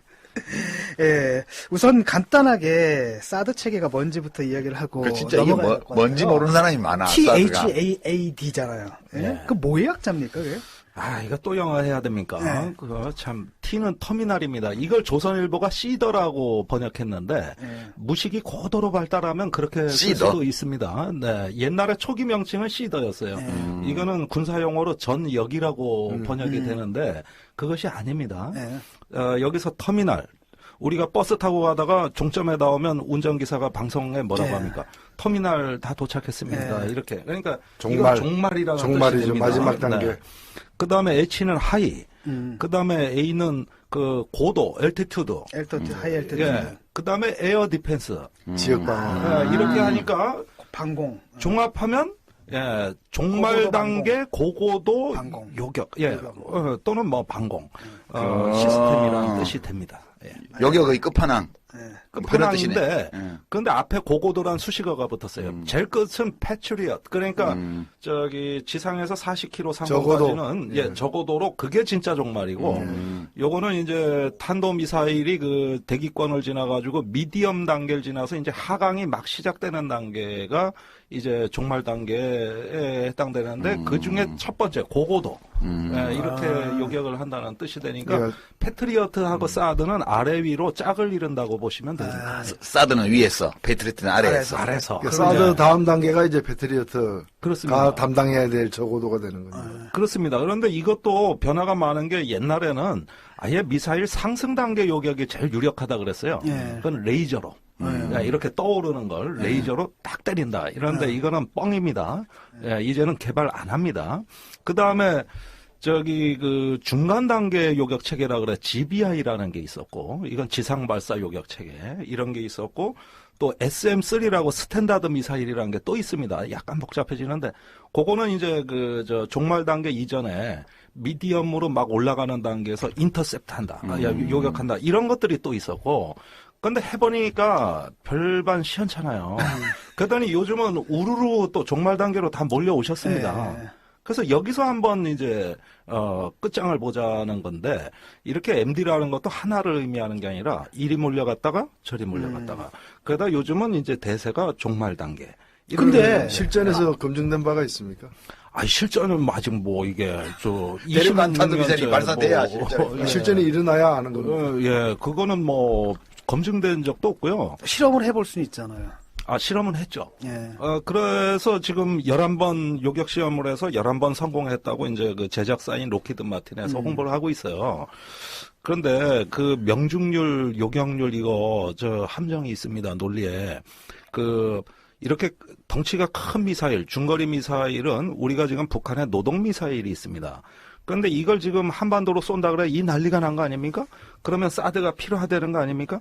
근데 이건 저기 한반도에 노동 미사일을 쏘면 좀 탄두가 큽니다. 대략 1톤은 넘을 걸로 예상이 되고 2톤 가까이 될 수도 있습니다. 탄두 무게가. 탄두 무게가. 그런데 사드에서 요격하는 거는 이게 높이 대기권 이상으로 올라가 그 사이에 3번 몸체가 분리가 되고 네. 마지막에 남은 캡슐이 열리는 게 4단계입니다. 그래서 너무 작잖아요. 예, 뭐가 툭 튀어나와요. 6kg 정도 되는 그 작은 물체가 툭 튀어나와가지고 자체 추진으로 이제 우주에서 비행을 하는데 그게 한 초속 6km까지 속도가 나옵니다. 초속. 그러면은 이게 날라오는 탄두를 직접 때리는 히트킬이라고 파편이나 폭풍이 아니라 직접 맞춰서 격파시킨다 이 개념이거든요. 근데 저작 건 2톤이고 요건 6kg이면은 이게 명중률의 현혹에 빠지시면 안 되는 게 탄두 무게의 70%가 탄피입니다. 예. 그러면은 핵물질하고 고폭탄은 안에 30%밖에 안 돼요. 이게 특수 합금으로 둘러싸여 있거든요. 요게 정통으로 맞아야지 삐뚤어 맞으면 어떻게 됩니까? 이마박을 정통으로 때려야지 옆에 주변 머리를 삐뚤어 맞으면 아무데나 막 가는 거 아니에요? 그러니까 조금 바뀌는 것 뿐이죠. 그러니까 코스가. 부산으로 날라오던 미사일을 서울로 떨어뜨린다 이게. 그래도 기스는 갈 거 아니에요. 그러니까 삐뚤어 하면은 단피에 툭 기스가 튕겨가지고. 가는 정도다 그래. 이거죠. 그래서 우리는 지금 이 사드 신뢰성, 효용성을 자꾸 얘기할 때 명중률 얘기를 하는 거는 그건 별로 의미가 없어요. 그러니까 이거를 탄두를 공중에서 폭파시켜서 완전히 없애는 게 아니고 네. 말하자면 정말 이마를 딱 때리면 그렇게 돼. 그러면 뭐 하든가 말든가 미국하고 한국이 상의해서 하면 될 텐데 중국이 왜 발칵발칵해요? 그거는 중국은 이런 측면을 보는 게 아니죠. 지금 어떤 세계에서 지정학적 변동에 우리가 정신을 집중해 보면 지난 한 70년 가까이 세계 질서를 주도해왔던 거는 핵 패권이었습니다. 핵무기 질서였어요. 누가 핵 억지력을 많이 갖고 있느냐가 곧 국제 질서였다고 해도 과언이 아닙니다. 그런데 탈냉전 이후로 최근에 오면서는 그런 어떤 핵 패권이 세계의 어떤 그 질서를 통제하는데 상당히 무력하다는 게 드러나고 있습니다. 핵 확산도 못 막고 있습니다. 그러다 보니까 이제는 핵무기의 권위가 그런 공격 능력보다는 방어 능력으로 옮겨갑니다. 그게 바로 미슬 디펜스, 미사일 방어라고 하는 거거든요. 이것이 하나의 어떤 그 미국을 정점으로 해서 이건 미국에는 아무도 못 가진 기술이니까 중국, 러시아가 이 기술을 쫓아올 수 없거든요. 그러면은 핵무기의 독점적 지위보다는 이 방어 능력의 독점적 지위가 훨씬 더 미국의 비교 우위를 견고화하는데 유력합니다. 거기에다가 동맹국들이 이 기술을 공유함으로써 하나의 지금 어떤 핵무기로 형성됐던 어떤 패권 안정적인 질서를 이제는 이 MD를 통해서 실현하려는 대전환이 일어나고 있는 겁니다. 그러면 그렇게 되면 미국과 미 동맹국들은 그 적성국이 가진 핵 억지력을 부정할 수 있거든요. 거부할 수 있거든요.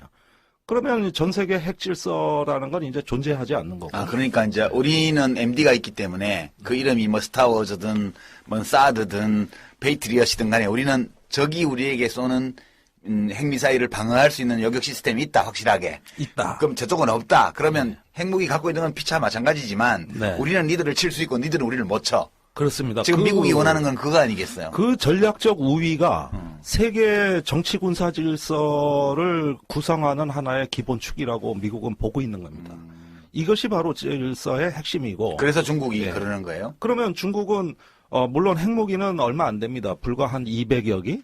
예, 그러면 미국이 가진 거에 뭐 거의 몇십 분의 1, 몇백 분의 1인데 그나마 그 핵무기의 어떤 억지력이 전부 거부되는 것이고 그렇게 되면은 이 핵으로 맺어진 국제 질서에서 상호 억지라는 이 전략적 안정의 기제는 파괴되는 것이다.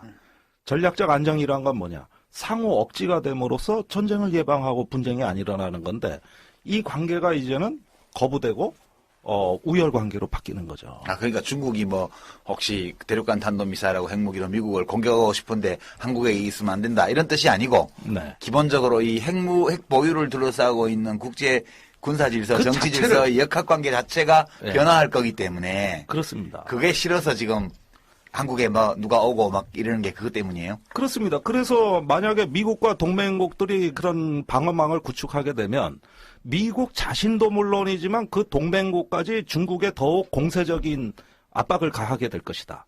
그리고 중국의 어떤 그 떠오르는 중국을 차단하는데 아시아 국가들이 더 적극적으로 이제는 개입하고 이러면서 중국의 영향력을 차단하는데 동참하게 될 것이다. 이렇게 보고 있는 거죠. 실제로 그 중국이 이번에 처음 뭐 사드를 반대하는 게 아니라 사실은 그 똑같은 지금 말씀하신 똑같은 이유에서 그 미국이 주도하는 이제 그래서 한국이 동참하는 MD 체계 네. 자체를 반대했던 거 아닙니까? 그렇습니다. 예, 이거 자체. 예, 중국은 그러니까 일관되게 MD도 반대했고 따라서 그 연장선에서 사드도 반대하는데 네. 한국 정부는 예. 형식적으로는 MD에 대해서 동참한다고 아직 선언 안 했지 않습니까? 안 왔죠. 예, 안 한 상태고 물론 사드도 지금 뭐 그 사드를 갖다 도입하는데 찬성했다 얘기 안 한 상태이지만 네. 예, 그러니까 어찌 보면은 중국은 일관성이 있게 MD 반대하고 사드 반대하는데 한국 정부는 MD를 그렇게 어찌 보면 미국에서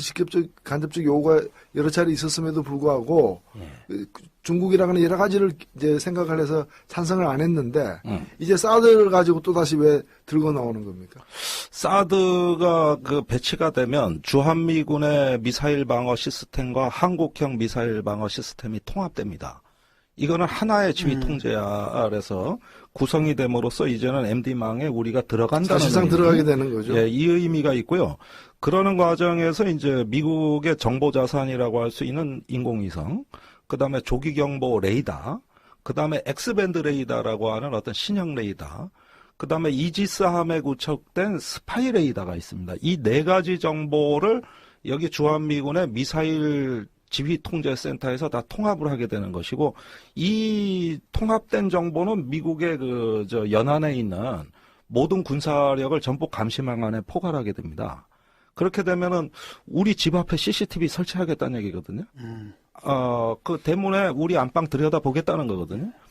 이렇게 되면서 서서히 어떤 중국의 그 억지력을 갖다가 거부하게 되는 양상으로 가게 될 경우에는 더군다나 전 세계 미군 기지 중에 중국 본토하고 제일 가까운 곳이 우리 평택 미군 기지입니다.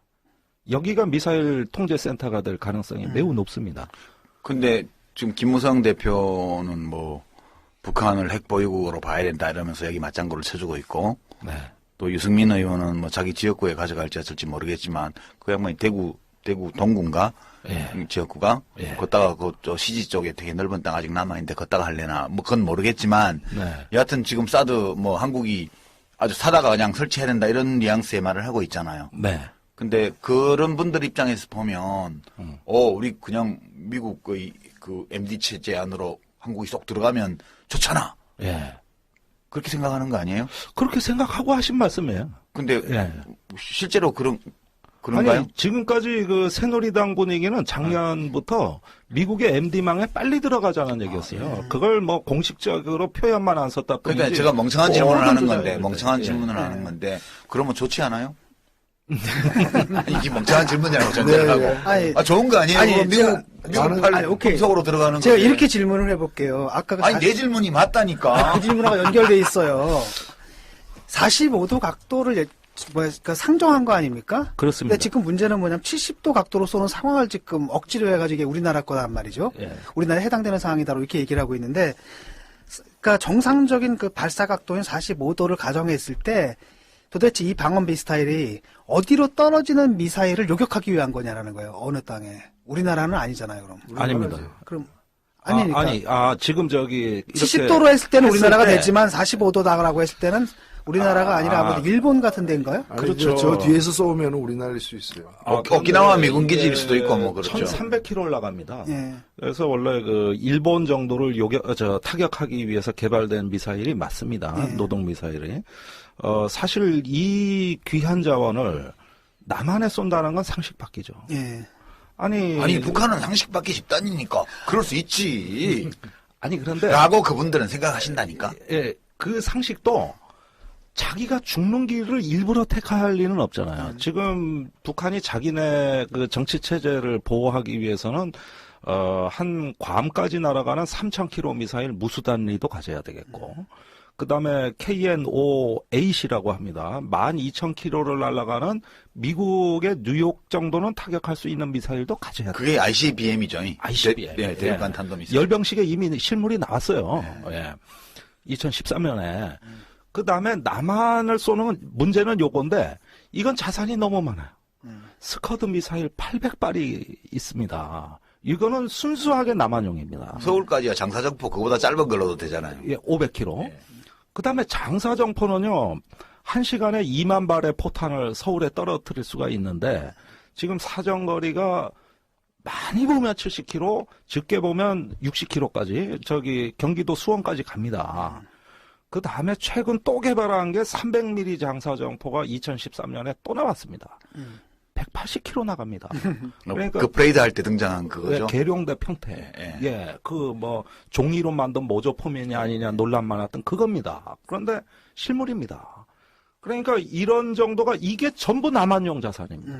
이게 전부. 그렇지. 그게 이제 재래식 무기잖아요. 다. 재래식 무기. 그러니까 지금 말씀대로 한다면은 사드를 배치해서 네. 그 사드 그 배치하자는 사람들이 주장하는 대로 핵탄두 이 미사일을 갖다가 막는다면은 북한은 꼼짝 못하는 게 아니라 다른 스커드 미사일 등 또 다른 여러 재래식 무기를 가지고 그 상당한 피해를 주는 선제 공격을 할 수도 있는 거고. 지 마음대로 그리고 그거는 못 막는 거 아니에요. 아니 대한민국을 공격하려면 재래식 무기로 하지 왜 핵무기로 해요? 그러면 그러니까. 지들이 적화 통일해가지고 남한 점령하면 어디다 쓰려고 그거를. 그렇죠. 그런데 자 사드를 발사하는 상황을 보면은 우리나라 전쟁 계획에 유사시에 미국에서 전투기 3,000대가 오게 돼 있습니다. 물론 뻥이지만 계획상으로는 유효합니다. 남한의 전투기가 또 400대가 있습니다. 일본도 비슷합니다. 3,000대의 전투기가 와글와글 하는 데가 한반도 상공인데 요 사드를 한 방 쏠려면 다 길비켜야 돼요. 아니, 진짜라니까요. 예. 실제로 이라크 전쟁 때 이게 중첩되는 바람에 저 패트리어트를 쐈는데 미국 전투기 한 대, 영국 전투기 한 대를 격추시켰습니다. 적국의 항공기는 한 대도 격추 못 시키고 왜 아군 항공기를 쐈을까요? 길을 안 비켜가지고. 헷갈리니까. 예. 이걸 공역관리라고 합니다. 이 공역관리는요, 전쟁 지도의 핵심 중에 핵심이거든요. 그러면 이런 전투기 3,000대에다가 조기경보기에다가 폭격기에다가 아니 뭐 한반도 이 좁아 터진 동네 그거 다 치우고 쏴야 돼. 땅 치우고 노동 미사일 올 때만 기다려야 돼. 그러면 싹 비우면 왜 노동 미사일을 쏴? 딴 걸로 쏘지. 그럴 때는 저기 딴 거 쏘면 돼요. 그러니까요. 예, 북한 입장에서 하는데. 보면 여기 공중을 싹 비워놓으면 네. 아무거나 쏠 수 있잖아요. 남쪽으로. 아무거나. 이거 내가 볼 때 북한하고 짜고 하는 거 아니에요? 북한하고 이제 미국 무기 팔아먹는 로키드 마틴하고 짜고 그러니까 그걸 이제 여당 원내대표하고 같이 짜가지고 북한이 변화를 하면 안 되는 거야. 이 사람들로서는. 북한은 계속 불량국가, 호전적인 국가, 테러 지원국으로 남아 있어야 되고 네. 핵 무기를 가지고 있을 뿐만 아니라 이 대륙간 탄도미사일까지 개발하고 서형화 기술을 완성하고 실전 배치 역량까지 다 끝낸 나라여야만 돼. 아니 그게 아니고 아직 아니라면은 미국의 국익을 위해서. 아직 아니라면은 그 분발을 촉구하는 거죠. 그렇지. 사드를 배치했으니까 그에 맞게끔 소형화해라, 경량화해라. 그리고 그렇죠. 사드로 막을 테니까 사드로 막을 수 없는 핵 배낭 같은 것도 개발해라. 이게 자꾸 이제 촉구하는 거죠. 그런데 이렇게 본다면 미국이 여기다 사드를 배치하려고 하는 이유를 잘 모르겠는 거예요. 그러니까 북한의 남한 공격에 대비한다는 것은 말이 안 되는 거고 예. 그런데 실제 이유가 있을 거 아니에요. 누가 이익을 보느냐 하는 문제는 이거는 뭐 군산복합체라는 존재를 얘기하지 않을 수가 없는 거죠. 지금 이 사드를 대량 생산해야 되는 시점이거든요. 예. 지금 여기 사드가 배치된 현황을 보면 개발한 지 26년째 됐다는 무기가 겨우 3개 포대입니다. 텍사스에 2개, 괌에 1개. 그런데 이 특히 지지난 그 국방장관 로버트 게이츠 국방장관 시절에 이 사드의 효용성에 국방장관이 강력한 회의를 표명하면서 시캐스터 때 MD 예산을 다 잘라버렸어요. 그러니까 국방부 입장에서 제일 불만이 MD 예산 확충입니다. 그리고 이 MD가 중국을 견제하는 세계 질서의 축인데 그동안 굶었단 말이에요. 원래 오바마는 MD 회의론자입니다. 그래서 그걸 압박을 해가지고 올해 국방 예산이 다시 증가세로 반전이 됩니다. 그러면은 그 로키드 마틴이 생산하는 사드 포대부터 우선 주문을 넣어버리는 거예요. 그 올해 2개 포대가 새로 생산이 되고 내년에 2개 포대가 또 추가돼가지고 지금 7개 포대로 이걸 확충을 시키려는데 문제는 공급이 수요를 만든다 이겁니다. 이렇게 어떤 늘어난 사드 포대를 어디선가의 전략적 요충지에다가 이것을 배치해 놓음으로써 그것이 이제 그 발휘하는 어떤 군사적 위용이랄까 전략적 가치를 인정받아야 된다는 절박한 처지입니다.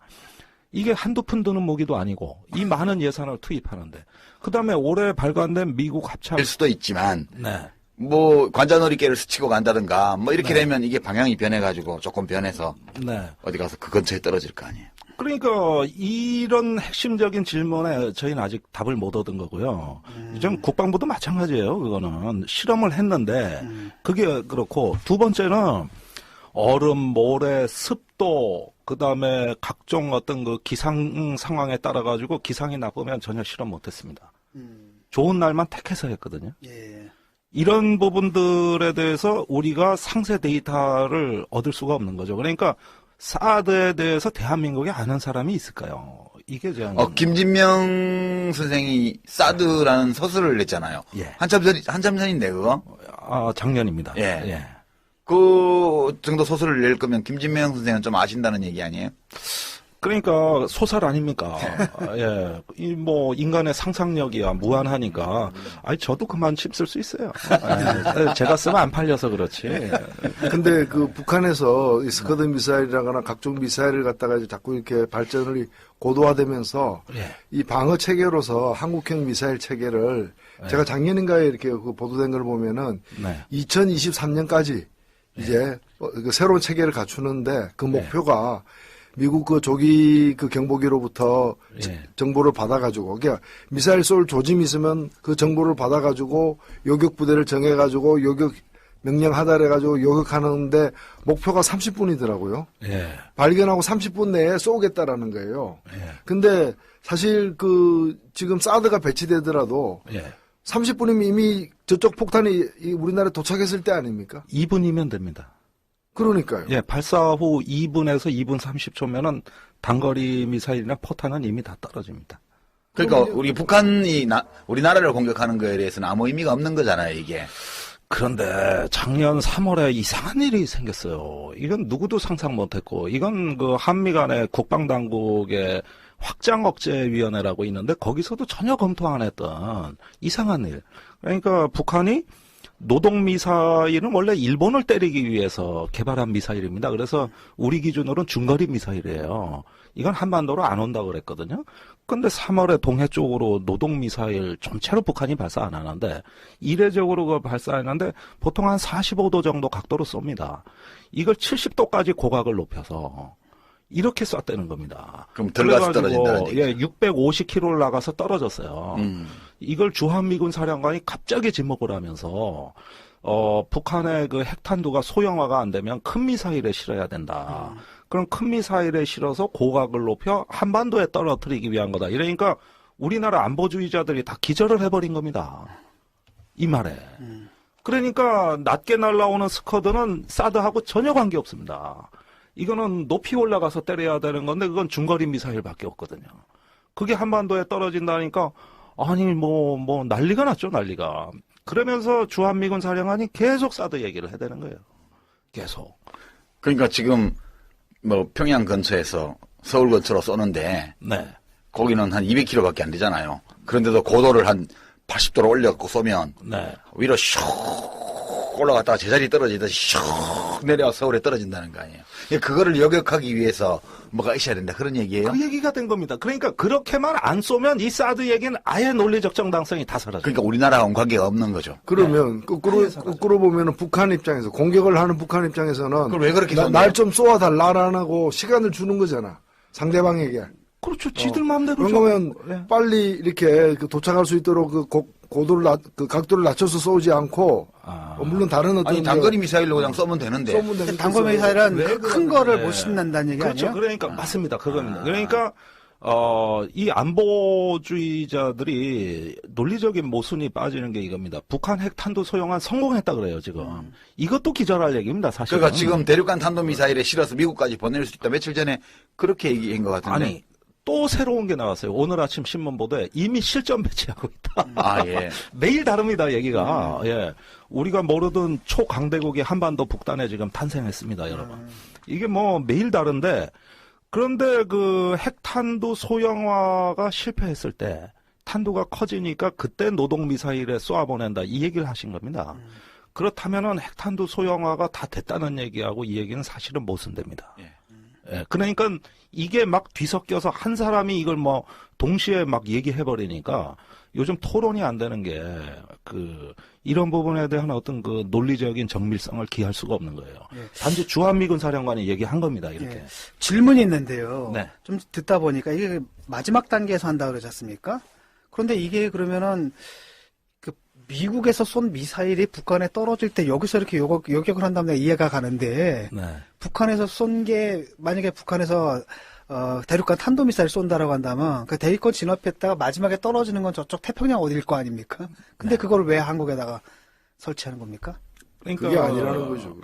예, 아니, 근데 미국에서는 이걸 설치하려고 하잖아요. 한국을 위해서 하겠다는 거지.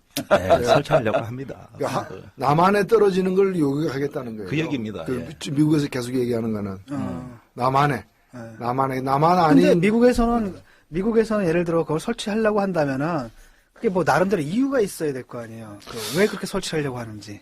그러니까 사실은 뭐 크게 보면은 그 배경적인 이유, 구조적인 이유도 있습니다만은 그건 천천히 말씀드리기로 하고 현상적으로는 방금 설명드린 대로 북한이 핵탄두를 대형화해서 남한을 때리기 위한 새로운 전술이 나타났으므로 주한미군이 자기들 자위권 차원에서라도 이 사드를 갖다 놔야 되겠다. 한국 국민들 보호하겠다는 얘기는 한 적 없어요. 네. 예, 그래서 갖다 놔야 되겠다. 이렇게 된 겁니다. 얘기가. 그러니까 우리는 주한미군이 갖다 놓는다는데 한국 안보에 도움이 되는 거 아니냐. 이렇게 이제 사방에서 특히 여당 대표 되시는 분들까지 동원해가지고 이게 하나의 신드롬을 일으키게 됩니다. 근데 이제 그러면 됐네요. 그다음에 국가 군사 전략서에 아예 중국 견제를 그냥 제1번 전략 목표로 박아버렸어요. 아예. 아, 예. 예. 그리고 그런 중국 견제의 어떤 군사적 역량은 이 MD에서 나온다고 누구나 보고 있는 겁니다. 그런데 그 중에 핵심 무기가 바로 이 사드가 되는 것이고 중국의 최전방의 전략적인 기지로 전진 배치돼 있는 그래서 이건 전진 배치된 전략 자산이라고 이제 명칭이 돼 있는데 사드의 어떤 주한미군 기지에서의 성공적 운영 이 부분이 전략적 가치를 갖고 있다고 보는 거죠. 이건 사실 일반인들의 어떤 직관과 상식으로는 조금 이해하기 곤란해요. 그러지만은 하나의 미국의 그 국가 전략, 군사적 이익의 핵심을 미국 스스로 이렇게 설정해놨다는 맥락에서 보면은 이것을 배치함으로써 얻어지는 이익은 뭐겠습니까? 전략적 주도권입니다. 그런데 미국 입장에서는 그런데요. 예. 그러니까 이제 계속 멍청한 질문이에요. 야, 거기 맞춰가지고 우리나라가 그 수산 아래로 탁 들어가면 네. 우리 좋잖아라고 말하는 이 논리. 네. 이거 혹시 무슨 문제가 있나요? 그러니까 군사적인 논리만 보면 전 그 논리 맞다고 봅니다. 사드보다 더한 것도 많이 갖다 놓으면 좋은 거 아닙니까? 그렇죠. 핵무기도 갖다 놓고, 예, 뭐, 미국이 갖고 있는 거 다 갖다 놓으면은, 아니, 이렇게 빵빵하니, 이런 근육질에 이 우람한 사람이 옆에 있는데, 어떤 잡도둑 놈이 우리 집을 넘보겠습니까? 그러니까요. 예, 아무리 북한이라도 그렇지.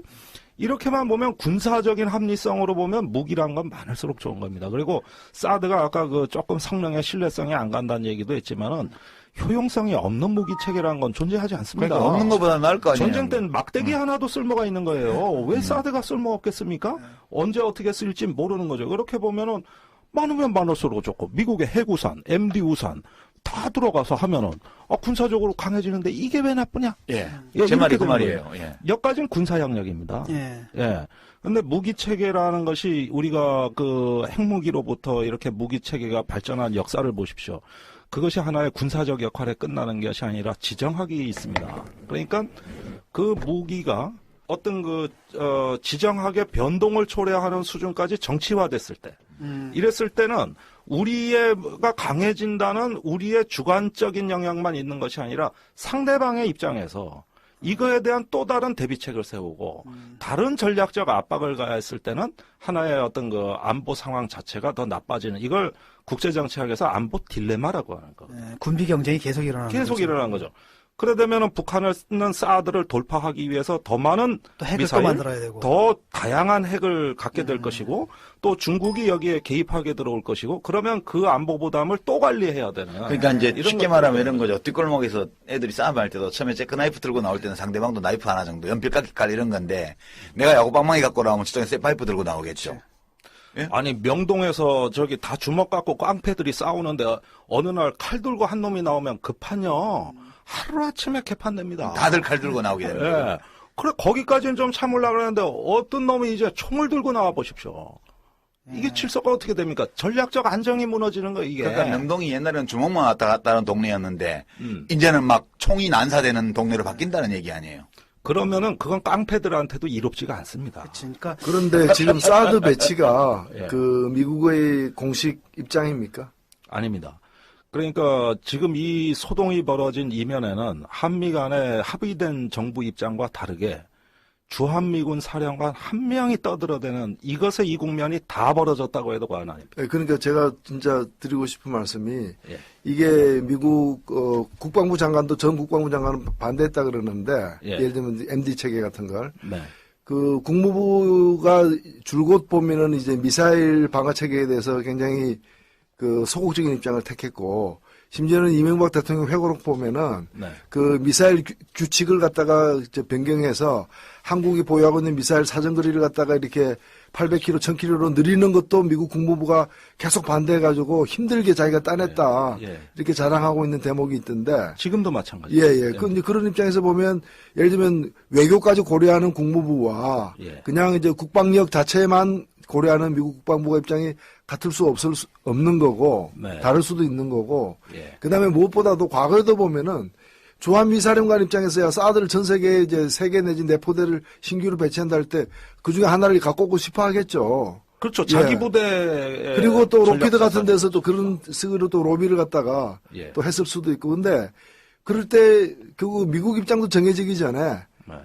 미국의 일각에서 그런 얘기를 할 때 한국의 또 일각에서 특히 한국의 국방부와 또는 한국의 이제 철없는 여당 예. 이런 데서 이렇게 맞받아 쳐가지고 일을 오히려 만들어가고 있는 만들어가고 있는 좀 그런 좀 조짐이 있는 거 그러니까 아니에요? 박근혜 정부에 큰 부담을 얹었어요. 우리나라 보수 세력이 새누리당도 마찬가지고 그것도 군사 전문가들이 주도한 게 아닙니다. 한나라 새누리당의 김무성. 유승민, 원유철, 김무성 이런 분들인데 그분들 전략가도 아니고 군사 전문가도 아닙니다. 그 사람들이 군사 전문가면 저는 유엔 사무총장이에요. 그럴 만도 한 거 아닙니까? 예. 그런데 막 아마추어식으로 이걸 쏟아낸 겁니다. 그런데 그렇게 되면은 한국뿐만 아니라 미국도 지금 고심에 빠진 게 작년에 윌리엄 워크라는 미국의 국방부 부장관이 이걸 정리했습니다. 하도 논란이 심하니까. 자, 첫째, 사드는 너무 중요한 전략 자산이기 때문에 미 국방부 결정 사항이 아니라 오바마 대통령 결정 사항이다. 거의 핵무기에 버금가는 그 의사 결정이 필요하다고 했고, 예, 미국의 국방장관 핵에 대해 아무 권한도 없습니다. 이건 대통령의 무조건 고유 권한입니다. 사드가 바로 그렇다 그랬고요. 그럴 정도로 중요합니다. 둘째, 주한미군 사령관이 배치해달라는 요청이 있어서 작년 5월에 러시아와 중국을 우리가 만났다. 그래서 한반도에 배치하는 문제를 실제 협의했다. 근데 반대하더라. 절대 용납 못하겠다 하더라. 그래서 신중론으로 돌아섰다는 겁니다. 그리고 국방부는 여기에 대해서 더 이상 검토도 없고 계획도 없고 이거는 오바마 대통령이 미중 관계를 조정해야 될 일이 벌어질